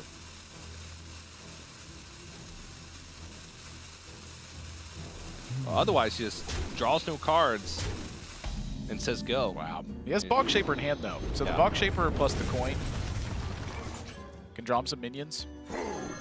Or just slam Doomguard anyway. And honestly, I think this is the right call. Like in this matchup, you have to kill your opponent as the Cube Warlock player. Yeah. And when you don't have ways to cheat out Doomguard because you have both of them in your hand and you haven't drawn those cards, yeah, you have to get something going. So like look back to that 9-mana turn a few games ago where Glory played Void Lord and said that was going to be enough and just lost a slow, grindy battle. If he did that same style of play here, he'd end up in the exact same scenario. He wouldn't be applying enough pressure to Bunnyhoppor. And as a result, his chance to win would just go down turn after turn after turn. They didn't have that pressure rolling. This, on the other hand, puts Bunnyhoppor to the test, and it's not an easy one for him to pass. Has to Volcano. Are you thinking what I'm thinking? Yes. Slam it again. Yep. These cards in hand are not vital cards. Okay, now the Cube is a fairly vital one, but he still has a Faceless Manipulator. He's now drawn a Mountain Giant he can play on the following turn, and Bunnyhopper's on 4 mana here. He can coin Volcano again. You just saw a Cube and a Spirit Singer Umber get pitched. And though. a Faceless the previous turn. And Glory hasn't drawn that many cards. If there's one turn I think that Bunnyhoppor gets away with not Volcanoing, it's probably this one. Wow. He is just respecting the idea of cubing. I mean, so now much. he does not have to worry about Doom Guards. Basically, if he hexes Void Lords, there's nothing left for Glory. That's not necessarily true. I mean, Blood Reaver Gul'dan's the worry now, but he can't really do anything about Not true. that. Yeah. So maybe now Glory can play the long game, but not too long. Oh my gosh. And in my opinion, you don't hex the Void Lords, you hex the Mountain Giants. Mountain Giant hits really hard. Yeah.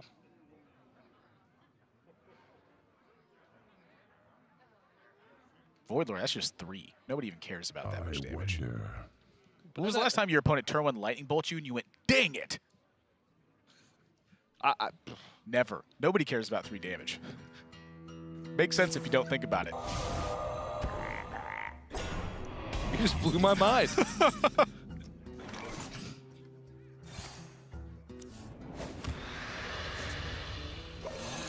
Oh yes, they'll serve me now. And with Shudderwalk already in hand, I think it's time for Bunnyhoppor to start getting battle cries developed. Yeah. He has slowed down Glory enough that he's actually going to have time to get battle cries in play. That's a good thing. That's been the one thing that Shudderwalk Shaman has been struggling with this tournament, is literally having the time to get enough battles and battle cries in play to make Shudderwalk active. Well, that's the entire deck.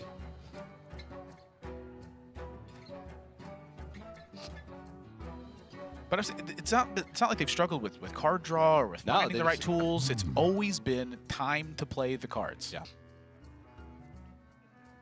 Not drawing the cards in time, but right. Time to play the cards with it. I see. This go on. Always little time.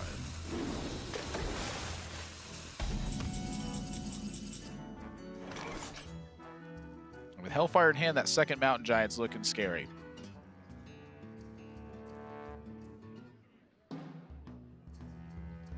I mean, to be honest, he's probably going to go Hellfire Faceless here. Or wait, Defile Mountain Giant is quite much better. Yeah. It's a Mountain Giant. Either way, he's putting 2 threats on board, but having, as you so wisely told me, nobody cares about 3 damage, but everybody cares about 8 damage. Because when my opponent turn 2 crushing hands me, I do care. Yeah. That'll kill a Mountain Giant. 3 damage isn't going to kill a Mountain Giant, but 8 damage will. And that's how much Mountain Giant deals, which is why you want to deal at 8 damage. Something along those lines. The point is, 8 is a lot, 3 is not very much. Oh! Whoa! I wasn't even thinking about that! I just forgot you could do that! It's been a long time since we've seen that interaction. I have not seen that since 2013. I have not seen that since 2013.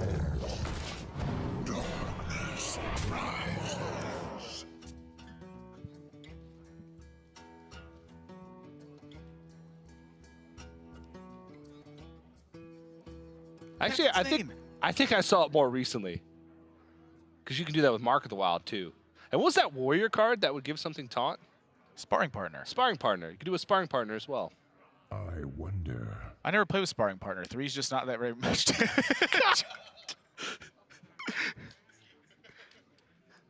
This was the payoff. Sparring partner. That was the butt of the joke. That's where we really got it. I wonder.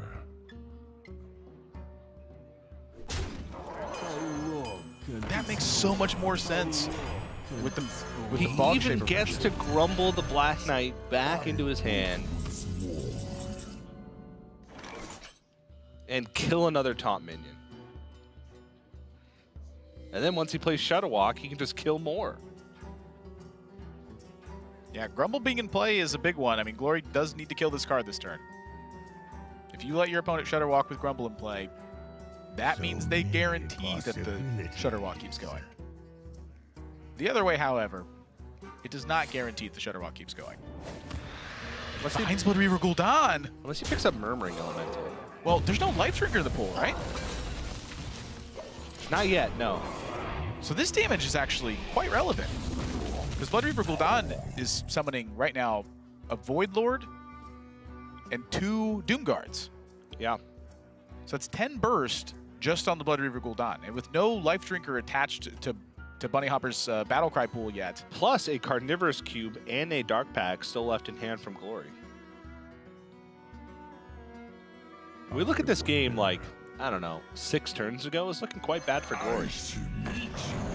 But Bunnyhoppor, even with these creative plays, still hasn't been able to get the job done. Looks like he's going to stall the Blood Reaver Gul'dan perhaps by another turn. Can this go on? Because I think here the Gul'dan's looking quite weak. Yes.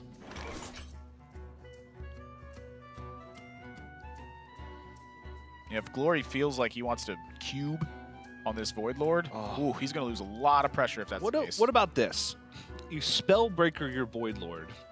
Or no, first you Hellfire. Then you Spellbreaker your Void Lord, trade it into the Black Knight. Oh, you just don't want it to put One, Voidwalkers you in the pool. have a better chance. Yeah, you don't want to put more Voidwalkers into the pool. I think that's quite smart.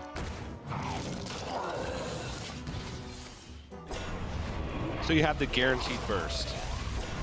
I mean, this puts obviously way more pressure onto the board because Bunnyhoppor doesn't have ways to deal with all this stuff. I think it's time to start Shudder Walking. And so Blood River Gul'dan having a more guaranteed way to have 10 burst is probably worse than having 8 damage on board for the following turn. Get the Chain Gang burst.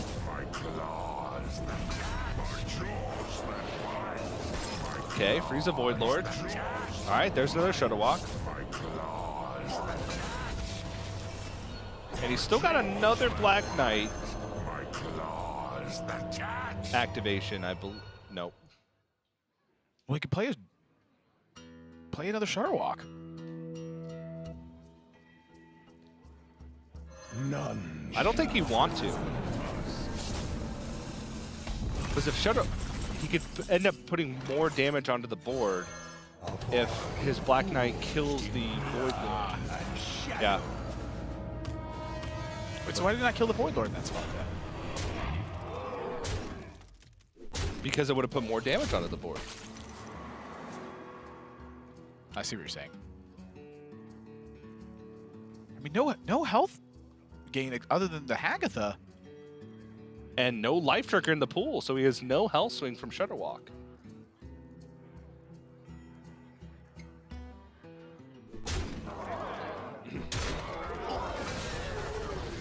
Bunnyhoppor's got to find a way to gain some health. Yeah, he's Hagatha. Hagatha plus 2 Shudder Walks. He's got 2 Glacial Shard activations, so he's pretty likely to hit the Doom Guard to try and freeze.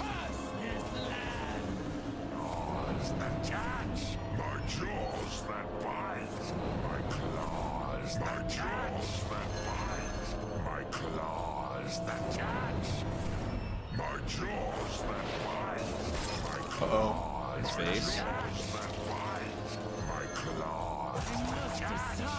But the Hagatha will kill off the Doomguard anyway. He has the second Shutterwalk.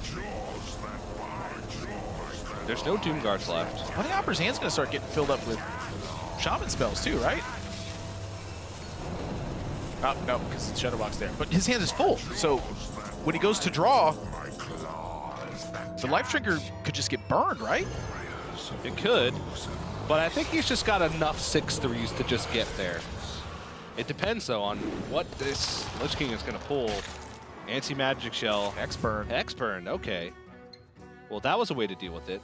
I mean, he still just has trade-in Lightning Storm. Just go over. Actually, just Shadowwalk because it's going to get killed by the Black Knight. But the Hagatha's dealing 3 to the rest of these. Hagatha is dealing 3 to the rest. But it doesn't matter because he's got, I don't know, 4 more in his hand. But they're not making progress. I want to see a Bog Shaper. Try to draw this Life Drinker. Without this Life Drinker, he's hoping one of these cycles happens where the Grumble happens early on, first, and then he summons a lot of minions on the board afterwards. So like, this one right here, he's probably going to wait at that stage. Like, that's enough stuff on board for him to actually deliver a threat. Yeah. Grumble happens before the Serenite Chain Gangs. That's what he was just trying to go for. Even just going to copy. I think this is very wise. At the end of the day, you don't really need Life Drinker to, as long as you have enough 6/6 on the board. That was one of the goals of that weird zoo kind of deck. I mean, what's even in the deck for him? Defile. So Defile kills this. And now, once again, Bunnyhopper's going to be under check of the hero power. Wait, what? There's just no way. Your opponent has to get the same chain of Grumbles over and over again. Your opponent could, in theory, end up with 1 Shutterwalk on board turn after turn after turn after turn. For the rest of the game? Your hero power clocks him. He couldn't hero power that turn. No, but Bunnyhopper's 3 hero powers away from dying. That's a very early concession. Granted, very unlikely that he wins from that spot. Very, very unlikely. He's got... Sotto's with me on this one. I just looked over at him and... I mean, he's got like 8 Shutterwalks a turn to try and get one of them where Serenite Chain Gangs Make him have it. Happens after Grumble. Make him have it. Okay. I can see your point. I disagree with that. But Bunnyhopper moves on to face Killing All Day in the winners match, and we have Bunnyhopper standing by on stage with Cora. Quite a comeback here today, but Bunnyhopper down 1-2 going into game number 4, manages to win 2 in a row, and he is moving on to play against Killin' All Day in his winners group final match later on today. Dude, that was a long series to watch. I can't even imagine how difficult that must have been to keep calm and keep your brain functioning the entire time. How are you feeling right now after that one? Relieved mostly, because I feel the game where I played Shadowwork versus Taunt Druid, there was a lot of things where I wasn't quite sure. And, well, yeah, specific plays. It was shocking that that Sleepy Dragon, if I don't do that, the next turn I just go Murmuring Elemental, coin Shadow Wookiee, and I just win because you can never remove them from board. Obviously, I don't have it in hand, so I don't think about it, but maybe I should keep it in mind for next time. Yeah, other than that, just super relieved. I felt like it was a 50-50. I lost the Q order in the first game. Like, his Shaman into my mage is just the worst that can happen for me, and I was like, yeah, this is not going well. But I'm happy it worked out for me in the end. Well, it's good. You're already thinking really critically about everything that happened. I mean, that's the mark of a really excellent player. You're fresh off the match. Your brain is full of, all these emotions, all this adrenaline, and you're still, going through all of the plays and trying to better yourself. But, I mean, that's what we would expect from you. You were on this stage back in 2016. You've been to this point before, and we've seen you grow as a player. But, I mean, do you feel different this time around, or does it feel like, more of the same? You're just playing some Hearthstone. I think I have a better grasp of the matchups than I used to have last time. Last time I wasn't even sure what the exact percentages were on some matchups. So I'm like missed some out just because I thought it was like 5 to 10% different. I'll feel better now. Obviously, I still have some of the same practice partners as before, but I have many more that help me now, and that just feels great. Well, you are going to the winners finals of a very, very difficult bracket. You're going to be playing against Killen all day. Can't wait to see that match. Congratulations. Good luck. Moving on. One more match to the top 8 for Bunnyhoppor, where we are going to get into our other winners match of the day. It's going to be Turna taking on Jinsu. So let's send it back over to the casters.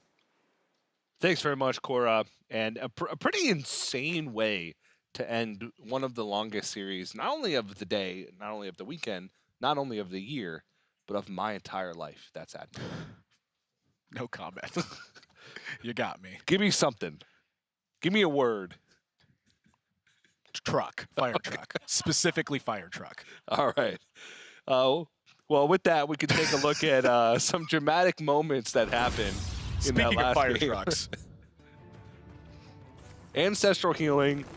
Oh my plus the Black Knight. A genius inclusion, because with the box shaper, Ancestral Healing is just a cheap way to draw minions from your deck.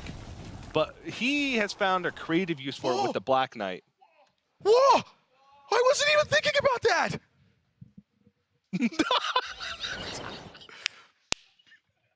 I literally forgot. I have not seen that for like 5 years. And then it just, I was like, what is the Ancestral?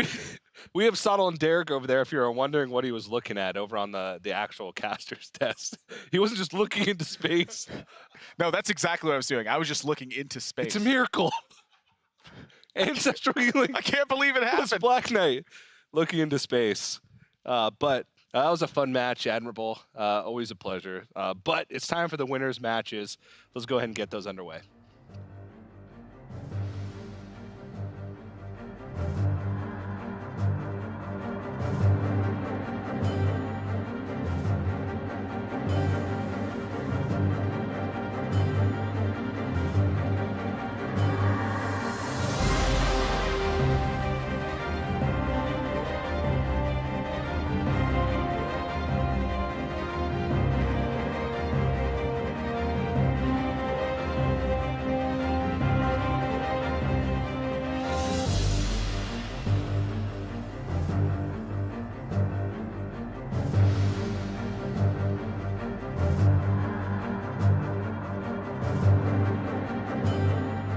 Up next, Jinsu versus Turna!